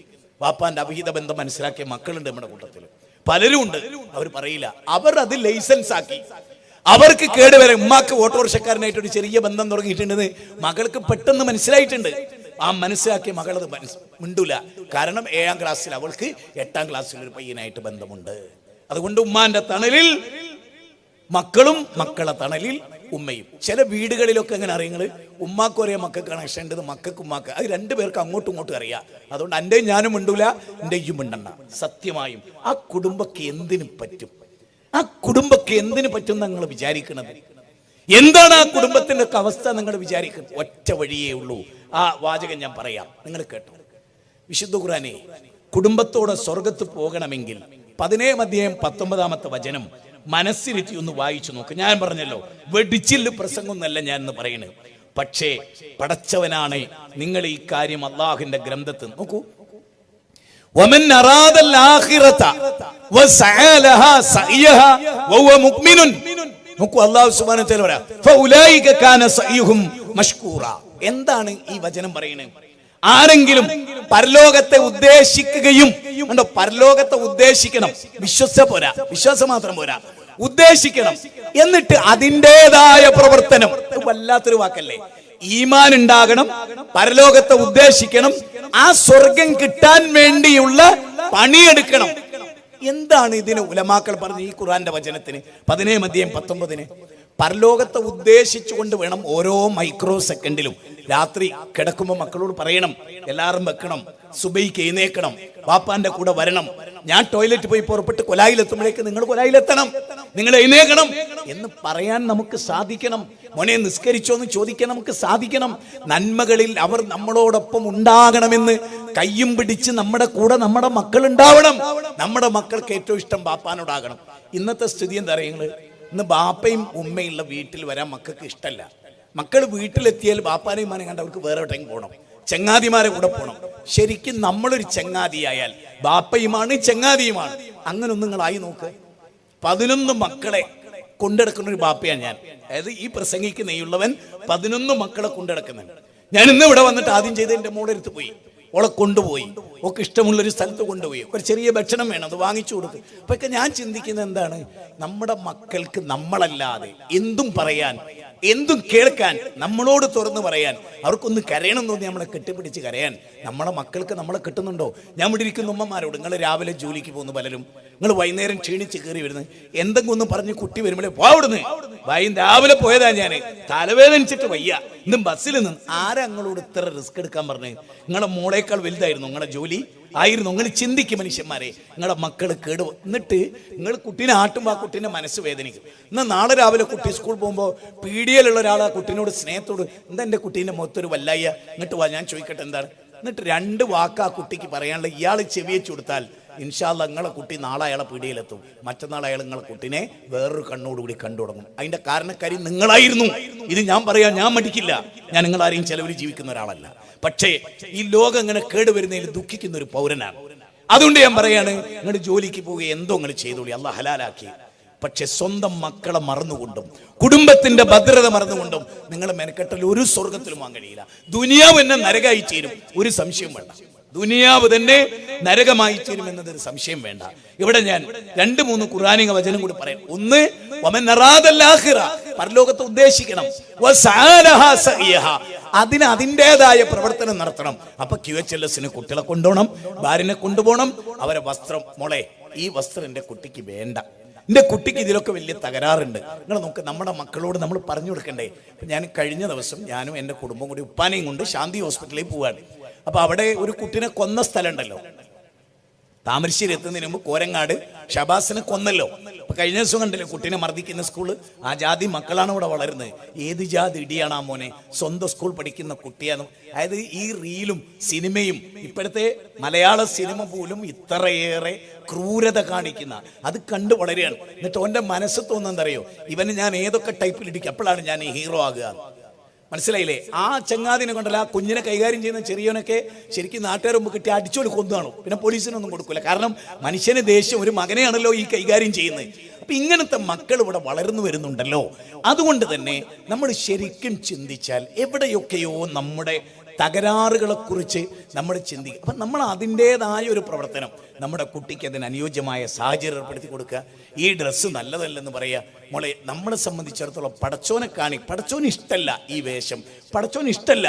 അപ്പൊ ആ സ്കൂളിൻ്റെ അതിലൂടെ പോകുമ്പോൾ SLC വരെയുള്ള മുസ്ലിം പെൺകുട്ടികളെയാണ് ഞാൻ കാണുന്നത്. അധിക പേരും ചുണ്ട് ചോപ്പിച്ചിരിക്കുന്നു, മുസ്ലിം പെൺകുട്ടികൾ. പണ്ടൊന്നും ഒരിക്കലും ഒരു നല്ല വീട്ടിൽ ജീവിക്കുന്ന ആരും പണ്ട് ഹോസ്പിറ്റലിലെ ഡോക്ടർമാരൊന്നും ഇത് ചെയ്യില്ല. കാരണം അവർ പഠിച്ച ആരോഗ്യശാസ്ത്രത്തിനെതിരായി. പക്ഷെ ഇന്ന് ഡോക്ടറും ചെയ്യും, നെയ്സും ചെയ്യും. ആ വലിയ ഹോസ്പിറ്റലിന്റെ റിസപ്ഷനിൽ നിൽക്കുന്ന എല്ലാ സ്ത്രീകളും സത്യത്തിൽ അവിടെ ആരോഗ്യ കേന്ദ്രമാണോ, രോഗം വിളിച്ചു വരുത്തുന്ന കേന്ദ്രമാണോ എന്ന് ഞാൻ ചോദിച്ചിട്ടുണ്ട്. മിംസ് കയറി ചെന്നപ്പോൾ എനിക്ക് പരിചയമുള്ള ബിന്ദുവച്ചിനോട് ഞാൻ ചോദിച്ചിട്ടുണ്ട്, അല്ലേ ചേ ഇതിപ്പം ഈ സാധനം പെരട്ടിയാൽ രോഗം വരുന്നാണ് എല്ലാ ആളുകളും പറയുന്നത്, ഡോക്ടർമാരും പറയുന്നത്. ഇതാ ഇവിടുത്തെ ബിന്ദു ഭാഗ്യരാജ് പറയുന്നത് അതാണ്. എന്നിട്ട് എന്തെങ്കിലും അത് നാളെ കാണിക്കാനല്ലേ, ആളുകളെ ആകർഷിക്കാനല്ലേ, യുവാക്കളെ യുവതികളെ ആകർഷിക്കാനല്ലേ. എന്നിട്ടൊരു ചമ്മലാണ് എല്ലാവർക്കും. സത്യം അറിഞ്ഞുകൊണ്ടാണ് ഈ തിന്മയൊക്കെ ചെയ്യുന്നത്. ഇതിന് ഇന്നെന്ന ഭയാനകത ഉണ്ട് എന്നൊക്കെ അറിഞ്ഞിട്ട് അത് ചെയ്യണേ. അതുകൊണ്ട് ഞാൻ ഈ മണ്ഡല സമ്മേളനത്തിനോട് പറയാണ്, അഴിച്ചുപണി അനിവാര്യമാണ്. ഇന്ന് വീട്ടിൽ ചെന്നിട്ട് ഭക്ഷണം കഴിച്ച് ഡൈനിങ് ടേബിളിൽ ചുറ്റിലിരുന്നിട്ട് ആദ്യമായിട്ടൊന്ന് ചർച്ച ചെയ്തോളൂ, ഇങ്ങനെ മതിയോ എന്നുള്ളത് നമ്മൾ ഗൗരവമായി ചർച്ച ചെയ്യണം. നിങ്ങൾ നോക്കേ, അല്ലാഹു സുബ്ഹാനഹു വ തആല സൂറത്ത് റഅദിൽ കുടുംബത്തോടെ സ്വലഹം മിൻ ആബാഇഹിം വഅസ്വാജിഹിം വദുർരിയാതിഹിം യദ്ഖുലൂന അലൈഹാ മിൻ കുല്ലി ബാബ്, സ്വർഗ്ഗത്തിന്റെ 8 വാതിലുകളിൽ നിന്ന് കുടുംബത്തെ, ബാപ്പ ഉമ്മ മക്കള് ഭാര്യ ഇവരെല്ലാം ഇങ്ങനെ ഷോപ്പിംഗ് മാളിൽ പോകുന്ന പോലെ സ്വർഗത്ത് പോകുന്ന, സ്വർഗത്തിന്റെ 8 വാതിലുകളിലും ഈ കുടുംബത്തെ വിളിക്കപ്പെടും എന്ന് സൂറത്ത് റഅദിൽ പറയാൻ. അവിടെ പറയുന്നത് അറിയോ, വല്ലദീന യസ്ലൂന മാ അമറല്ലാഹു ബിഹി അൻ യൂസല വയഖ്ശൗന റബ്ബഹും വയഖാഫൂന സൂല ഹിസാബ്. ഒന്നാമത്തെ കാര്യം അതാണ്. 13-ാം അധ്യായം സൂറത്ത് റഅദ് 21-ാമത്തെ വചനം. അല്ലാഹു കൂട്ടിയിണക്കാൻ കൽപ്പിക്കപ്പെട്ട ബന്ധങ്ങൾ കൂട്ടിയിണക്കുകയും അവരുടെ രക്ഷിതാവിനെ ഭയപ്പെടുകയും കഠിനമായ ശിക്ഷയെ ഭയപ്പെടുകയും അള്ളാഹുവിന്റെ വിചാരണയെ, കടുത്ത വിചാരണയെ അത് ഉണ്ടാകുമെന്ന് ഭയപ്പെടുകയും ചെയ്യുന്നവർക്ക്. എന്നിട്ട് പറയാണെന്ത്, അവർ നമസ്കാരം നിലനിർത്തുന്നു, അതുപോലെ അവർ രഹസ്യമായും പരസ്യമായും ചെലവഴിക്കുന്നു, അതുപോലെ തന്നെ നല്ലതിലൂടെ ദോഷത്തെ എതിർക്കുന്നു, അതായത് തിന്മയെ നന്മ കൊണ്ട് എതിർക്കുന്നു. അവർ സ്വർഗത്തിൽ പ്രവേശിക്കും. എന്നിട്ട് യദ്ഖുലൂന അലൈഹാ മിൻ കുല്ലി ബാബ് വമൻ സ്വലഹ മിൻ ആബാഇഹിം വഅസ്വാജിഹിം വദുർരിയാതിഹിം വമലായികതു യദ്ഖുലൂന അലൈഹാ മിൻ കുല്ലി ബാബ് സലാമുൻ അലൈക്കും ബിമാ സബർതും ഫനിഅമ ഉഖ്ബുദ്ദാർ. നോക്കുന്നിട്ട് സ്വർഗത്തിന്റെ വാതിലിൽ നിന്ന്, കാരണം മക്കളെ പോറ്റുമ്പോൾ ക്ഷമ വേണം, ഭർത്താവുമായി ബന്ധപ്പെടുമ്പോൾ ക്ഷമ വേണം. യാ അയ്യുഹല്ലദീന ആമനൂ ഇന്ന മിൻ അസ്വാജികും വഔലാദികും അദുവ്വൻ ലക്കും എന്ന് പറയുന്നു. അവിടെ വളരെ കൃത്യമായി രേഖപ്പെടുത്തുകയാണ്. എന്താ പറയുന്നത്, നിങ്ങളുടെ ഇണകളിൽ നിങ്ങൾക്ക് ശത്രുക്കളുണ്ട്. വിട്ടുവീഴ്ചയും ക്ഷമയും സമാധാനവും നിങ്ങൾ അവലംബിക്കണം. ആ അവലംബിച്ചുകൊണ്ട് നിങ്ങൾ കുടുംബത്തെ കാണണം. നിങ്ങൾ നോക്കൂ, നബി സല്ലല്ലാഹു അലൈഹി വസല്ലമയെ ജാഫർ ബിൻ അബി താലിബിൻ ഏകസ് രാജാവിന്റെ കൊട്ടാരത്തിൽ ചെല്ലും പറയുന്നുണ്ട്, ഞങ്ങളുടെ നബി വരുമ്പോൾ കുടുംബ ജീവിതത്തിൽ ഞങ്ങൾക്കൊരു ചിട്ടുണ്ടായിരുന്നില്ല, സ്ത്രീകളെ ഞങ്ങൾ മാനിച്ചിരുന്നില്ല. ആ പ്രവാചകൻ ഞങ്ങളെ കുടുംബ ബന്ധം മുറിക്കുന്നവൻ സ്വർഗത്ത് പോകില്ലെന്ന് ഞങ്ങളുടെ പ്രവാചകൻ ഞങ്ങളെ പഠിപ്പിച്ചു. സ്വർഗത്ത് പോകണമെങ്കിൽ കുടുംബ ബന്ധം ഉണ്ടാകണമെന്ന് പഠിപ്പിച്ചു. ഞാൻ ആദ്യം ഓതിയ 4-ാം അധ്യായം 1-ാമത്തെ വചനം അതാ പറയുന്നത്. ഏതൊരു റബ്ബിനെ കുറിച്ച് അതാണ്, നിങ്ങൾ അള്ളാഹുവിനെ സൂക്ഷിക്കുകയും കുടുംബ ബന്ധം ചേർക്കുകയും ചെയ്യണമെന്ന് പറഞ്ഞുകൊണ്ടാണ്. ആ കുടുംബ ബന്ധത്തെ നിങ്ങൾ സൂക്ഷിക്കണം, അതിൽ വിള്ളലുകൾ ഉണ്ടാവരുത് എന്ന് പറഞ്ഞുകൊണ്ടാണ്. എന്നിട്ട് സലാമുൻ അലൈക്കും ബിമാ സബർതും, എന്ന് പറഞ്ഞുകൊണ്ടാണ്. ഇവിടെ വേറൊരു കാര്യം കൊണ്ട് ഞാൻ അറിയിച്ചുകൊണ്ട് ഞാൻ വിഷയത്തിൻ്റെ മറ്റു ഭാഗത്തേക്ക് വേഗം വന്ന് നമുക്ക് അവസാനിപ്പിക്കാം. അത് എന്താണെന്ന് ചോദിച്ചാൽ, നമ്മുടെ ഈ BP അങ്ങാടി നിങ്ങൾക്കറിയാം, ഇവിടെ ഒരു ദർഗയും ആന ചവിട്ടി മരിക്കലും എഴുന്നള്ളത്തും ഒക്കെ ഉള്ള ബിദ്അത്തിന്റെ ശിർക്കിന്റെ ഒരു കൂടാരാണിത്. ഈ കൂടാരത്തിൽ അള്ളാഹുവിൻ്റെ തൗഫീഖ് കൊണ്ട് നമുക്ക് ഒരു പള്ളിപ്പണി നമ്മൾ സ്റ്റാർട്ട് ചെയ്ത് വെച്ചിട്ടുണ്ട്. 10.5 സെന്റ് ഭൂമിയും കണ്ടാണത്. ഇതിന് ഞാൻ മനസ്സിലാക്കുന്നത് അപ്പം അതിന് ലക്ഷക്കണക്കിന് രൂപ നമുക്ക് ആവശ്യമുണ്ട്. അതിൻ്റെ ബോർഡും QR കോഡും അതുമായി ബന്ധപ്പെട്ടവർ ഇവിടെ ഉണ്ട്. ഈ നാട്ടിൽ തന്നെയാണല്ലോ അത് നടക്കുന്നത്. മനസ്സറിഞ്ഞ് ഞാൻ സ്ത്രീകളോടൊക്കെ പറയുന്നത്, ഒരുപക്ഷെ നിങ്ങളുടെയൊക്കെ ജീവിതത്തിൽ സ്വർണത്തിന് ഏറ്റവും വിലപിടിപ്പുള്ളൊരു കാലമായിരിക്കുന്നത്. സൂറത്ത് ആൽ ഇംറാനിലെ 92-ാമത്തെ വചന. അതിൻ്റെ അർത്ഥം എന്താ പറയുക? നിങ്ങൾക്ക് ഏറ്റവും ഇഷ്ടപ്പെട്ട് റബ്ബിൻ്റെ മാർഗത്തിൽ ഒരു കുഞ്ഞി മോതിരം പോലും നിങ്ങൾ ഇപ്പോൾ കൊടുത്താൽ 10,000-കണക്കിന് ഉറുപ്പിക കിട്ടുന്ന ഒരു കാലമാണ്. ഒരു കാപ്പവം മോതിരം നിങ്ങളുടെ കൂട്ടത്തിൽ ഓരോ സ്ത്രീകളും കയ്യിൽ നിന്ന് ഊരി കൊടുത്താൽ ഈ പദ്ധതി വിജയിക്കും.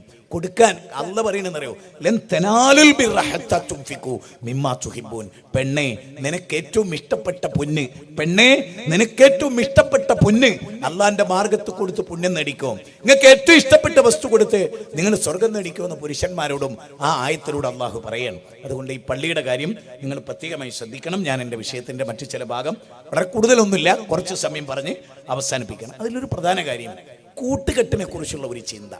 സ്വർഗത്ത് പോകണം. ഞാൻ എപ്പോഴും പറയുന്നത്, നിങ്ങൾ എപ്പോഴും മക്കളെ പോയി സന്ദർശിക്കണം. നിങ്ങളുടെ മക്കളുടെ സ്കൂളിൽ നിങ്ങൾ പോകണം. സ്ത്രീകൾ മാത്രം PTA മീറ്റിങ്ങിന് പോകുന്ന അവസ്ഥ അവസാനിക്കണം. പുരുഷന്മാർ പോകണം. സ്കൂളിൽ പോയിട്ട് ക്ലാസ് ടീച്ചറെ കാണണം. എൻ്റെ മോന് എൻ്റെ മോള് ഇവിടെ എങ്ങനെയാണ്. ഇപ്പം ഞാൻ എൻ്റെ വീട്ടിൽ എൻ്റെ കുട്ടികളോട്, തോനെ കുട്ടികളുള്ളത് കൊണ്ട് നിങ്ങളൊക്കെ കൂട്ടുകാരികൾ ആരാന്ന് ചോദിക്കും. കൂട്ടുകാരെ നിങ്ങൾ കൂട്ടിക്കൊള്ളി, അവരെ കൊണ്ടുവരും വീട്ടിലോട്ട് എന്ന് പറയും. ഒരു വീട്ടിൽ വരും.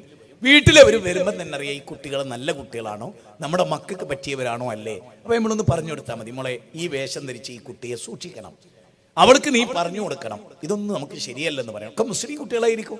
അപ്പം ഇതൊന്നും ശരിയല്ല, ഈ ചുണ്ട് ചായം തേക്കുന്നു, ഈ നടത്തം ശരിയല്ല, ഈ രൂപം ശരിയല്ല, ഈ ചുറ്റിക്കളി ശരിയല്ല എന്ന് പറയാൻ പറ്റണം. പരീക്ഷയ്ക്കൊക്കെ പോവുക, ദൂരെ പോവുക, അല്ലെങ്കിൽ പഠിപ്പിന്റെ ഭാഗമായി ദൂരെ പോവുക. അപ്പൊ ഇവിടുന്ന് പർദ്ദട്ട ഒരു കഴിഞ്ഞ ദിവസം ഒരു സംഭവം പറഞ്ഞ ഒരു കുട്ടി, പർദ്ദട്ടൊരുമ്മ അവളെ കോഴിക്കോട് കൊണ്ടാക്കി, അവിടെ അവരെ കൂട്ടുകാരുടെ കൊണ്ടാക്കി, അവർക്ക് ചെന്നൈയിൽ അവരുടെ വിദ്യാഭ്യാസത്തിന്റെ ഭാഗമായിട്ട് പോകണം. അവിടെ ചെന്നു. അവിടെ ചെന്നിട്ട് ഒരു പെൺകുട്ടി അവിടെ വേറെ സെപ്പറേറ്റ് താമസിക്കാൻ വാശി പിടിച്ചു പോയി. നോക്കുമ്പോൾ അവളെ കാമുകനെ കൊണ്ടാ വന്നവള്. നിങ്ങൾ ആലോചിച്ച് നോക്കും, പർദ്ദട്ടൊരു ഉമ്മ വിശ്വസിച്ച് മോളെ കൊണ്ടുവന്നിട്ട് ആ മകൾ ചെന്നൈയിൽ സെപ്പറേറ്റ് റൂം എടുക്കണമെങ്കിൽ 18 വയസ്സുള്ള ഒരു പെൺകുട്ടി റൂം എടുക്കുക. അവളെ തൻ്റെ ഇടം എന്താണ്? എന്തിനാണ് ആ ഉമ്മ പർദ്ദട്ട്? പറ്റിക്കുകയാണ് നമ്മളെ മക്കളെ, നമ്മളെ ചതിക്കുകയാണ്. നിങ്ങൾ ശരിക്കും ഓർക്കണം. നിതാന്ത ജാഗ്രതയില്ലെങ്കിൽ ബാപ്പ കൊണ്ടാക്കുക, ബാപ്പ കൂട്ടിക്കൊണ്ടുവരിക, മാമൻ കൊണ്ടാക്കുക, കൂട്ടിക്കൊണ്ടുവരിക. രക്തബന്ധമുള്ളവർ, മഹറമായിട്ടുള്ളവർ ഇല്ലെങ്കിൽ അപകടമാണ്. നമ്മുടെ പഴയ കാലമൊന്നുമല്ല. അങ്ങനെ കേടിരുന്നതിലൊന്നും ഒരു മനസാക്ഷിക്കുത്തും കേടുവരാതിരിക്കുന്നതിൽ മനസാക്ഷിക്കുത്തുള്ള ഒരു ലോകത്ത് നമ്മൾ ജീവിക്കുന്നത്. TK അഷ്റഫ് സാഹിബ് അതുമായി ബന്ധപ്പെട്ട് ചില കാര്യങ്ങളോട് പറഞ്ഞു. നിങ്ങളും കേട്ടു, ഞാനും കേട്ടു. ആ സന്ദർഭത്തിൽ ഞാനും ഉണ്ട് ഇവിടെ. സഹോദര, നമ്മൾ ശരിക്കും ആലോചിക്കുക, എവിടെയാണ് സ്വർഗത്ത് പോകാൻ എങ്ങനെ കഴിയുമോ? നബി സല്ലല്ലാഹു അലൈഹി വസല്ലം ഭാര്യമാരെ വിളിച്ചിട്ട് പറയുന്നതറിയോ, നബിയെ മറ്റുള്ള സ്ത്രീകളെ പോലെ അല്ല നിങ്ങളുടെ ഭാര്യമാർ. സൂറത്ത് നൂറുകൾ പരിശോധിക്കുക. നബിയെ അതായത് വിസ്തത്തിന്റെ ഭാര്യമാരെ, വിസ്തം പ്രവർത്തകരുടെ ഭാര്യമാർ എന്ന് പറഞ്ഞാൽ ലോകത്തെ മറ്റെല്ലാവരുടെ ഭാര്യമാരെക്കാളും പരിശുദ്ധരാണ്. എന്താ വിസ്തത്തിന്റെ വാദം? എന്താ? ഖുർആനോട് സുന്നത്തിനോട് ഏറ്റവും അടുത്ത് നിൽക്കുന്നവർ ഞങ്ങളാണ്. റസൂലുള്ളാഹിനെ വിളിച്ചിട്ട് പറയാം, നബിയെ നിങ്ങളുടെ ഭാര്യമാർ മറ്റുള്ളവരുടെ ഭാര്യമാരെ പോലെയല്ല. നിങ്ങൾ കൊഞ്ചിക്കൊഴഞ്ഞാൽ ഹൃദയത്തിൽ രോഗമുള്ളവർ നിങ്ങളുടെ ഭാര്യമാരെ കുറിച്ച് മോശം ചിന്തിക്കും. അത് പറയാൻ അള്ള മടിച്ചിട്ടില്ല. നബീന്റെ ഭാര്യമാരോട് അത് പറയാൻ അള്ള മടിച്ചിട്ടില്ല. മനസ്സിലാക്കിക്കൊള്ളി. അതുകൊണ്ട് തന്നെ ആരാ എന്താവല്ല, എല്ലാറ്റിനും വേണം മര്യാദ. ആ മര്യാദ പാലിച്ചാൽ നമുക്ക് സ്വർഗ്ഗത്ത്. അതിൽ 2 കാര്യം ഞാൻ പറയാം.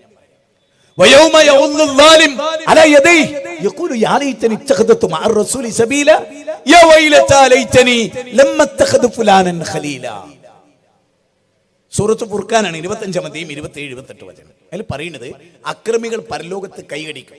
ഞാൻ പറയും, എന്റെ നാശമേ, അള്ളാഹുവിന്റെ റസൂൽ സല്ലല്ലാഹു അലൈഹി വസല്ലം പഠിപ്പിച്ച പോലെ ഒരു ജീവിതം ഉണ്ടായിരുന്നെങ്കിൽ എത്ര നന്നായിരുന്നേനെ. പിന്നെ പറയണെന്നറിയോ, യാ വൈലത്താ ലൈതനി ലമ്മത്തഖദു ഫുലാനൻ ഖലീലാ. എന്റെ കൂട്ടുകാരി ശരിയായിരുന്നില്ല, എന്റെ കൂട്ടുകാരൻ ശരിയായിരുന്നില്ല. സത്യം, കൂട്ടുകൂടുമ്പോൾ നിങ്ങൾ ശ്രദ്ധിച്ചോളി. കഞ്ചാവും മയക്കുമരുന്നിനൊക്കെ വിളിക്കുന്ന ഒരു മോനാണ് കൂട്ടുകാരൻ. നിങ്ങളുടെ മക്കളോട് നിങ്ങൾ ചോദിക്കുക വേണം. പറ, ആരാ നിന്റെ കൂട്ടുകാരൻ? അവന്റെ പേരെന്താണ്? അവന്റെ വീട് എവിടെ? ആ വീട്ടിൽ പോകണം, ആ വീട്ടിൽ പോകണം. എന്നിട്ട് പറയണം, ഞാൻ എൻ്റെ മോനെയും കൊണ്ട് ഇവിടെ വന്നാണ്, മോനെ പരിചയപ്പെടാനും മോൻ്റെ വീടിൻ്റെ അന്തരീക്ഷം മനസ്സിലാക്കാനും വന്നാണ്. എന്റെ മോനെ പറ്റിയ കൂട്ടുകാരനാണോ ജീന്ന് നോക്കാൻ വന്നാന്ന് പരസ്യമായിട്ട് പറഞ്ഞാൽ പോലും അതൊന്നൊരു തെറ്റല്ല. കാരണം ഇത് ജീവിതമാണ്, ഇത് തമാശയല്ല. ഇതിങ്ങനെ കുറെ തിന്നും കുടിച്ചു മൊബൈലിൽ തോണ്ടി ജീവിതം തീർക്കാനുള്ളതല്ല. പോയി നോക്കണം. മേലെ വാപ്പ, മക്കള് താഴെ, മോൾ ഒറ്റക്കേ ഉള്ളൂ. മേലെ 3 മണിക്കൂർ ഫോണിൽ തോണ്ടിയാ ഇവിടെ വരണ്ടോനൊക്കെ വന്നു പോയിട്ടുണ്ടാവും. അങ്ങനെ പിടിക്കപ്പെട്ട കേസുകൾ എത്ര ഉണ്ട്. അതുകൊണ്ട് ഈ തോണ്ടലൊക്കെ നിതാന്ത ജാഗ്രതയുടെ പേരാണ് പിതാവ് എന്ന് പറഞ്ഞാൽ. പിതാവ് എന്ന് പറഞ്ഞാൽ നിതാന്ത ജാഗ്രതയാ, മക്കളെ കുറിച്ചുള്ള ജാഗ്രത. മോൻ പോവുകയാണ്, ആയിക്കോട്ടെ, എങ്ങോട്ടാ പോണത്? എന്ന സ്ഥലത്താണ്. അവിടെ ഒരാളെ വിളിച്ചേൽപ്പിക്കണം, എന്റെ മോൻ എന്ന സ്ഥലത്ത് വരുന്നുണ്ട്, എന്ന കാര്യത്തിനാ വരുന്നത്, ഒന്ന് ശ്രദ്ധിച്ചേക്കണേ. ഇല്ലെങ്കിൽ വരാനിരിക്കുന്നത് ഭയാനകരമാണ്. ഞാൻ പറഞ്ഞു, സ്വർഗത്ത് പോകാനൊന്നും ആരും ഉണ്ടാവില്ല. കുടുംബത്തോടെ സ്വർഗത്ത് പോകാൻ ചെറിയ കാര്യമൊന്നുമല്ല. അത് നല്ലോണം ശ്രദ്ധിക്കണം. മക്കളെ രാത്രി വിളിച്ചെഴുന്നേപ്പിച്ച് നിസ്കരിച്ച് പഠിപ്പിക്കണം. അബൂ ഹുറൈറ റളിയല്ലാഹു അൻഹു സാന്ദർഭമായിട്ട് പറയാണ്, അബൂ ഹുറൈറ എന്റെ മകള് വന്നിട്ട് പറഞ്ഞു, പാ എല്ലാവർക്കും സ്വർണ്ണം ഉണ്ട് പാ, എനിക്ക് മാത്രം സ്വർണ്ണമില്ലപ്പാ. നോക്കണം, ഒരു പച്ച ജീവിതം മോള് പറയാണ്, പാ എന്റെ കൂട്ടുകാരിയൊക്കെ സ്വർണ്ണം ഉണ്ട്, എനിക്കില്ല. ഉപ്പ പറയാണ്, ശരിയാണ് മോളെ, പക്ഷേ സ്വർണത്തിന്റെ വളയണിയിക്കപ്പെടുന്ന ഒരു ലോകത്തേക്കുള്ള സമ്പാദ്യം മോളെ നിനക്കിപ്പ തന്നിട്ടില്ലേ? എന്റെ കുട്ടീനെ രാത്രി തഹജ്ജുദ് നിസ്കരിക്കാൻ ഇപ്പൊ വിളിക്കുന്നില്ലേ മോളെ? അങ്ങനെയുള്ള അനാഇല്ലൈലി സാജിദം വഖായിമ, രാത്രി നിന്ന് നിസ്കരിക്കുന്നവരെ സ്വർണത്തിന്റെ വളയണിയിക്കപ്പെടുന്ന ഒരു ലോകമുണ്ട് മോളെ. അവിടെ അവർക്ക് വളം ഉണ്ടാവില്ല, എന്റെ മോൾക്ക് വളം ഉണ്ടാവും. ആരെങ്കിലും കേട്ടിട്ടുണ്ടോ ഈ ചരിത്രം? സ്വർഗത്തിന് വേണ്ടിയായിരുന്നു ഒരു മക്കളെ സ്നേഹിച്ച്. അബൂ ഹുറൈറയുടെ വീട്ടിൽ എന്നും ഒരു വിളക്കുണ്ടാവും. അദ്ദേഹം രാത്രി ദീർഘമായി നിസ്കരിക്കും. വിത്തറിലെത്തുമ്പോ ഭാര്യനെ വിളിക്കും, ഭാര്യ വിത്തറിലെത്തുമ്പോ മകളെ വിളിക്കും. അങ്ങനെ ആ വീട് ഫുൾ ടൈം അനാഇല്ലൈലി സാജിദം വഖായിമ. നമ്മളോ കാനു ഖലീലൻ മിനൽ ലൈൽ മാ യഹ്ജഹൂൻ വബിൽഅസ്ഹാരിഹും യസ്തഗ്ഫിറൂൻ. രാത്രി അവർ വിശുദ്ധ ഖുർആൻ പറയുന്ന രാത്രി അവർ വളരെ കുറച്ച് ഉറങ്ങുന്നവരും അള്ളാഹുവിനോട് ഇസ്തിഗ്ഫാർ നടത്തുന്നവരും. നമ്മൾ പ്രാർത്ഥിക്കുക, റബ്ബന ഹബ് ലനാ മിൻ അസ്വാജിന, പടച്ചോനെ കൺകുളിർമുള്ള മക്കളെ തരണേ എന്ന് ദുആ ചെയ്യാൻ നമുക്ക് കഴിഞ്ഞിട്ടുണ്ടോ? മക്കൾ ഉറങ്ങുമ്പോൾ അവരെടുത്തു പോയിരുന്ന് പൊട്ടിക്കരഞ്ഞ് അവരെ നെറ്റിയിൽ ഉമ്മ വെച്ച്, എൻ്റെ മോളെ പടച്ചോനെ നീ ഒരു വഴിയും തെറ്റിക്കല്ലേ റബ്ബേ എന്ന് നമുക്ക് പ്രാർത്ഥിക്കാൻ കഴിഞ്ഞിട്ടുണ്ടോ? എനിക്ക് നല്ല പേടിയാണ്. എനിക്ക് 6 പെൺകുട്ടികളാണ്. ഞാൻ അവരെ എടുത്ത് പോയിരിക്കും രാത്രി. ഇവിടെ ഇന്നലെ ഞാൻ പരിപാടി കഴിഞ്ഞ് വന്ന് എൻ്റെ വീട്ടിൽ ഇന്നലെ മക്കളുണ്ട്. ഞാൻ അവരെ ബെഡിൽ പോയി ഇരുന്ന് അവരെ തലോടി. അവർ കണ്ടിട്ടില്ല, അവരറിഞ്ഞിട്ടില്ല. മിക്ക ദിവസവും പടച്ചോനെ എൻ്റെ മോൻ്റെ മക്കള്, പടച്ചോനെ എൻ്റെ മക്കള്, പടച്ചോനെ എൻ്റെ മക്കള്, നാളെ എന്താവും? അപ്പൊ ഞാനൊക്കെ എൻ്റെ ഒരു മക്കളൊക്കെ ഇടുക, നിങ്ങൾ എന്നെ വിടുവോ? അഭിമാനത്തെക്കാൾ വലുതായി ഈ ദുനിയാവിൽ എന്തെങ്കിലും ഉണ്ടോ? അതുകൊണ്ട് നമ്മൾ ജനൂനായിട്ട് ഇടപെടുക, മക്കളിലും കുടുംബത്തിലും. വാ ഇവിടെ ഇരിക്കുക. ഇപ്പൊ ഒരു കാര്യം പറയാനുണ്ട്. ഞാൻ നിന്റെ മോക്ക് എന്തോ ചെറിയ ദുഃഖം. ഞാൻ ഓട് ചോദിച്ചു, ഒന്നില്ല, പഠനത്തിന്റെ ഭാരം കുട്ടികൾക്ക് അങ്ങനെയാണല്ലോ. സയൻസ് ഒക്കെ എടുത്ത് പഠിക്കുമ്പോൾ കുട്ടികൾക്ക് ഒരുപാട്. പക്ഷെ നമ്മൾ അവരോടൊപ്പം ചേർന്ന് ചിരിച്ച് കളിച്ച് അവരെ കൂടെ വന്നിരുന്ന് എത്ര ബുദ്ധിമുട്ടിയാലും അവരെ കൂടെ ഒക്കെ കുറച്ച് സമയം ഇരുന്ന് രാത്രി നേരത്തെ വന്ന് മക്കളെയൊക്കെ തൊട്ടടുത്തിരുത്തി ചിലർ തമാശയും കാര്യവും ഇങ്ങനെയൊക്കെ ജീവിച്ചാൽ നമുക്ക് സ്വർഗം ഉറപ്പാണ്. അല്ലാഹ് ഒരിക്കലും അള്ളാന്റെ വാക്ക് തെന്നിക്കില്ല.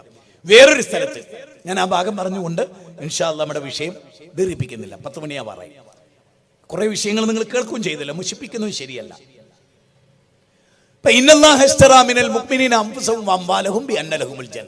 സൂറത്ത് തൗബയിലെ 111-ാമത്തെ വചനം. നിങ്ങളുടെ ശരീരവും സമ്പത്തും അല്ലാഹ് വിലക്ക് വാങ്ങി ബി അന്ന ലഹുമുൽ ജന്ന, സ്വർഗം പകരം തരാമെന്ന കണ്ടീഷനിൽ ബാപ്പയും മക്കളും ഒന്നിച്ചു പോയി യുദ്ധം ചെയ്ത ചരിത്രമുണ്ട് ഇസ്ലാമിൽ. നമുക്കിവിടെ ആകെയുള്ള ജിഹാദ് എന്താണ്? ഈ ദഅവത്ത് വജാഹിദുഹും ബിഹി ജിഹാദൻ കബീറ, എത്തിച്ചു കൊടുക്കുക എന്നുള്ള ജിഹാദ് മാത്രമാണ്. ഇനി നിങ്ങൾ ആലോചിക്കേണ്ട ഒരു പോയിന്റ് കൂടെ ഞാൻ ഇതിൽ പറയാം. ഇത് സൂറത്ത് മുദ്ദസ്സിറിൽ പറയുന്ന ചില ഭാഗങ്ങളാണ്. സൂറത്ത് മുദ്ദസ്സിറില് എന്താണ് നരകത്ത് പോയത്, സ്വർഗത്ത് പോകാതായി പോയത്, കുടുംബസമേതം എന്തുകൊണ്ട് നരകത്തിലേക്ക് പോയി, അതാണല്ലോ നമ്മൾ പഠിക്കേണ്ടത്. നരകത്തിലേക്ക് പോകുന്നത് എന്നതാണ് പഠിച്ചാൽ, പണ്ട് എ പി അബ്ദുൽ ഖാദർ മൗലവി പറഞ്ഞല്ലോ, ഒരു ശില്പിനോട് ചോദിച്ചത്രേ, നിങ്ങൾ ആനയെ എങ്ങനെയാണ് പാറക്കല്ലിൽ ആനയെ കൊത്തുന്നത്? അപ്പൊ അദ്ദേഹം പറഞ്ഞു, ഞാനിങ്ങനെ പാറക്കല്ലിന്റെ അടുത്ത് ഇങ്ങനെ പോയി നിൽക്കും, എന്റെ മനസ്സിൽ കൃത്യമായിട്ട് ഒരു ആനയുണ്ട്, ഞാൻ ആ ആനയെ ഈ പാറയിൽ സങ്കല്പിച്ച് ആനയല്ലാത്ത ഭാഗമൊക്കെ ചെത്തിക്കളയും. അതുപോലെ നരകത്തിലെത്താനുള്ള സാധ്യത കൊട്ടിയടച്ച സ്വർഗത്തിലെത്തി. കാരണം നേരത്തെ ആദ്യം പറഞ്ഞ വാചകം എന്താ? ആർ നരകത്തിൽ നിന്ന് മോചിപ്പിക്കപ്പെട്ട് സ്വർഗത്തിലെത്തിയോ അതാണ് വിജയം. അപ്പൊ നരകത്തിലെത്താതിരി മുദ്ദസ്സിറിൽ പറയാൻ, ഇല്ലാ അസ്ഹാബൽ യമീൻ ഫീ ജന്നാതി യതസാഅലൂൻ അനിൽ മുജ്രിമീൻ മാ സലകകും ഫീ സഖർ ഖാലൂ ലൻ നകു മിനൽ മുസല്ലീൻ വലം നകു നുതഇമുൽ മിസ്കീൻ ഫകുന്നാ നുകദ്ദിബു ബിയൗമിദ്ദീൻ ഫകുന്നാ നഖൂദു മഅൽ ഖായിലീൻ ഫകുന്നാ നുകദ്ദിബു ബിയൗമിദ്ദീൻ. എന്താ നിങ്ങൾ നരകത്ത് പോയത്? ചോദ്യമാണ്, മാ സലക്കക്കും ഫീ സക്കർ, എന്തെങ്കിലും സക്കറിൽ എറിയപ്പെട്ട്. 74-ാം അധ്യായം 39 മുതൽ 44 വരെയുള്ള വചനമാണ്. അപ്പൊ അവർ പറയുന്നത് ഞങ്ങൾ നമസ്കരിക്കുമായിരുന്നില്ല. മക്കൾ നിസ്കരിക്കുന്നുണ്ടോ നമ്മൾ നോക്കിയോ? കുടുംബസമേതം നിസ്കരിക്കുന്നുണ്ട് നമ്മൾ വീട്ടില്, ഭാര്യയും മക്കളും ഒക്കെ. ഇനി നമുക്ക് രോഗമൊക്കെ നമ്മൾ വീട്ടിൽ തന്നെയാണ്, പറ നിസ്കരിക്കാൻ പോകുന്നില്ല. നമ്മൾ വീട്ടിൽ മക്കളൊക്കെ വിളിച്ചു വരുത്തി നമ്മുടെ തൊട്ടടുത്ത് ഏറ്റവും ചുരുങ്ങി അല്ലദീന യത്ലു, വിശുദ്ധ ഖുർആൻ പറയുന്ന വാചകമാണ്, ഞാൻ നേരത്തെ ഉദ്ധരിച്ചു, നേരത്തെ അർത്ഥവും പറഞ്ഞു. അതുകൊണ്ട് അതിന് തത്തുല്യമായ ഒരു ഖുർആനിക വചനം, വദ്കുർന മാ യുത്ലാ ഫീ ബുയൂതികുന്ന മിൻ ആയാത്തില്ലാഹി വൽ ഹിക്മ, നിങ്ങളുടെ ഭവനത്തിൽ വെച്ച് പാരായണം ചെയ്യപ്പെടുന്ന ഖുർആനും സുന്നത്തും. സൂറത്ത് അഹ്സാബിലെ 34-ാമത്തെ വചന, നിങ്ങളുടെ ഭവനത്തിൽ വെച്ച് പാരായണം ചെയ്യപ്പെടുന്ന ഖുർആനും സുന്നത്തും. ഖുർആനും സുന്നത്ത് നമ്മുടെ വീട്ടിൽ വായിച്ചാൽ നന്നാവും. നമ്മുടെ മക്കളിന്ന് സംഗീതത്തിന്റെ പിന്നാലെയാണ്, മിമിക്രിയുടെ പിന്നാലെയാണ്, മ്യൂസിക്കിന്റെ പിന്നാലെയാണ്, സിനിമയുടെ പിന്നാലെയാണ്, മമ്മൂട്ടിയുടെ പിന്നാലെയാണ്, മോഹൻലാലിന്റെ പിന്നാലെയാണ്, കാവ്യമാധവന്റെ പിന്നാലെയാണ്, എന്തെല്ലാം ഫുട്ബോൾ താരങ്ങളുടെ പിന്നാലെയാണ്, റീൽസിന്റെ പിന്നാലെയാണ്. നമ്മുടെ മക്കളെ നല്ലത് കേൾപ്പിക്കാൻ നമുക്കും സമയം കിട്ടിയില്ല. നമ്മൾ മൊബൈലിൽ പോലും തോണ്ടുമ്പോൾ ഒരു ഖുർആൻ ആയത്ത് വന്നാൽ അത് സ്പീഡ് തോണ്ടിയിട്ട് അടുത്ത കോമഡിയിലേക്ക് പോകാനാണ് നമ്മളെപ്പോലും ഇബ്ലീസ് പ്രേരിപ്പിക്കുന്നത് എന്നതല്ലേ പച്ചസത്യം. ഇവിടെ അടുത്ത് പറയണെന്നറിയോ, പാവപ്പെട്ടവർക്ക് ഭക്ഷണം കൊടുത്തിരുന്നില്ല. പിന്നെ പറയണെന്നറിയോ, തോന്നിവാസികളുടെ കൂടെയായിരുന്നു സഹവാസം. തോന്നിവാസികളുടെ കൂടെ സഹവസിക്കുന്ന ബാപ്പാക്കോ ഉമ്മാക്കോ അതുപോലെയുള്ള ആളുകൾക്കോ ഒരിക്കലും പ്രിയപ്പെട്ടവരെ രക്ഷപ്പെടാൻ കഴിയില്ല. അവർ സ്വർഗത്തിലും പോവില്ല. ഒന്നാമതായി ഞാൻ പറഞ്ഞു, അക്കീദ ക്ലിയർ ആകണം. ഈമാൻ രണ്ട് സ്ഥലത്തും അല്ല പറഞ്ഞെന്താ, ഈമാനിൽ ബാപ്പാനെ പിന്തുടരണം. ഇബ്രാഹിം നബി ഇസ്മായിൽ നബി പിന്തുടർന്നു. നിങ്ങൾ നോക്കൂ, ലുക്മാനിൽ ഹക്കീം നമ്മൾ എത്രയോ കേട്ടതാണ്. മോനോട് പറയണേ, ഇന്ന ശിർക്കൽ അദുൽമൻ അദീം, മോനെ ശിർക്ക് ചെയ്യരുത്. മോനെ ഒരു അണുമണി തൂക്കം കാര്യം അത് ആകാശത്തിലോ ഭൂമിയിലോ വെള്ളത്തിലോ എവിടെ നീ കൊണ്ടുവച്ചാലും മോനെ അതൊക്കെ അള്ളാഹു പുറത്തു കൊണ്ടുവരും. മോനെ ആളുകളോട് ഒച്ചത്തിൽ സംസാരിച്ച് ബഹളമുണ്ടാക്കി അങ്ങാടിയിലെ ഒരു തെണ്ടിപ്പിള്ളേരെ പോലെ മോനെ നീ നടക്കരുത്. നീ ജനങ്ങളുടെ നേരെ കവിട് കൂട്ടിക്കളയരുത്. മോനെ നീ നമസ്കാരം നിലനിർത്തണം. നന്മ കൽപ്പിക്കുകയും തിന്മ വിരോധിക്കുകയും വേണം എന്ന് 31-ാം അധ്യായം 13 മുതൽ ഇങ്ങോട്ട് 19 വരെയുള്ള വചനം ആർക്ക് വേണ്ടി അവതരിപ്പിച്ചതാ? നമുക്ക് വേണ്ടി അവതരിപ്പിച്ചല്ലേ. അതുകൊണ്ട് ഇന്ന് മുതൽ നമ്മൾ തീരുമാനിക്കേണ്ടത് എൻ്റെ കുടുംബത്തെ, ഇപ്പൊ ഖുർആൻ പറയുന്ന ആ വാചകം പറഞ്ഞുകൊണ്ട് അവസാനിപ്പിക്കാം. ഇസ്ലാമിലേക്ക് നിങ്ങൾ പൂർണ്ണമായിട്ട് പ്രവേശിക്കും. നമ്മൾ ഇസ്ലാമിലേക്ക് പൂർണ്ണമായിട്ട് പ്രവേശിക്കുന്നില്ല. സൂറത്ത് ബഖറ 108-ാമത്തെ വചനം, 208-ാമത്തെ വചനം, നിങ്ങൾ ഇസ്ലാമിലേക്ക് പൂർണ്ണമായിട്ട് പ്രവേശിക്കുന്നില്ല. വലാ തത്തബിയു ഖുതുവാതി ശൈത്താൻ, പിശാചിന്റെ കാൽപാദങ്ങളെ നിങ്ങൾ പിന്തുടരുന്നു. ഇതാണ് വിഷയം. പിശാചിന്റെ കാൽപാദത്തെ പിന്തുടർന്നുകൊണ്ടുള്ള വേഷം, വിധാനം, ജീവിതം, രീതി എല്ലാം ഈ മൊബൈലൊക്കെ നമ്മളെ എവിടെ കൊണ്ടെത്തിക്കും എന്ന് നമുക്ക് പറഞ്ഞറിയിക്കാൻ കഴിയില്ല. ഇവിടെ യുക്തിവാദിയും നിരീശ്വരവാദിയും ഒക്കെ വളർന്നാലും ഒന്നും വിഷയമല്ല നമുക്ക്. പക്ഷേ നമ്മൾ നേരെയാവുക എന്നുള്ളതാണ്. അലാ ഫഇന്ന ഫിൽ ജസദി മുദ്അ ഇദാ സ്വലഹതു സ്വലഹൽ ജസദു കുല്ലു വഇദാ ഫസദതു ഫസദൽ ജസദു കുല്ലു അലാ വഹിയൽ ഖൽബ്. ഒറ്റ വഴിയേ ഉള്ളൂ, അറിയുക. നിങ്ങളുടെ ശരീരത്തിൽ ഒരു മാംസപിണ്ഡമുണ്ട്, അത് നന്നായാൽ ശരീരം മുഴുവനും നന്നായി, അത് കേടുവന്നാൽ ശരീരം മുഴുവനും കേടുവന്നു. അത് നിങ്ങളുടെ ഹൃദയമാണ്. ആ ഹൃദയം നന്നാക്കുന്നതിലൂടെയല്ലാതെ നമുക്ക് രക്ഷപ്പെടാൻ കഴിയും എന്ന് നമ്മൾ ആരും വിചാരിക്കേണ്ട. ഞാൻ അവസാനിപ്പിക്കുന്നു സഹോദരങ്ങളെ. ഡെയിലി സംസാരമായതുകൊണ്ട് ക്ഷീണവുമുണ്ട്, അതുകൊണ്ട് ഇവിടെ വെച്ച് ഫുൾ സ്റ്റോപ്പ് ചെയ്യുന്നു.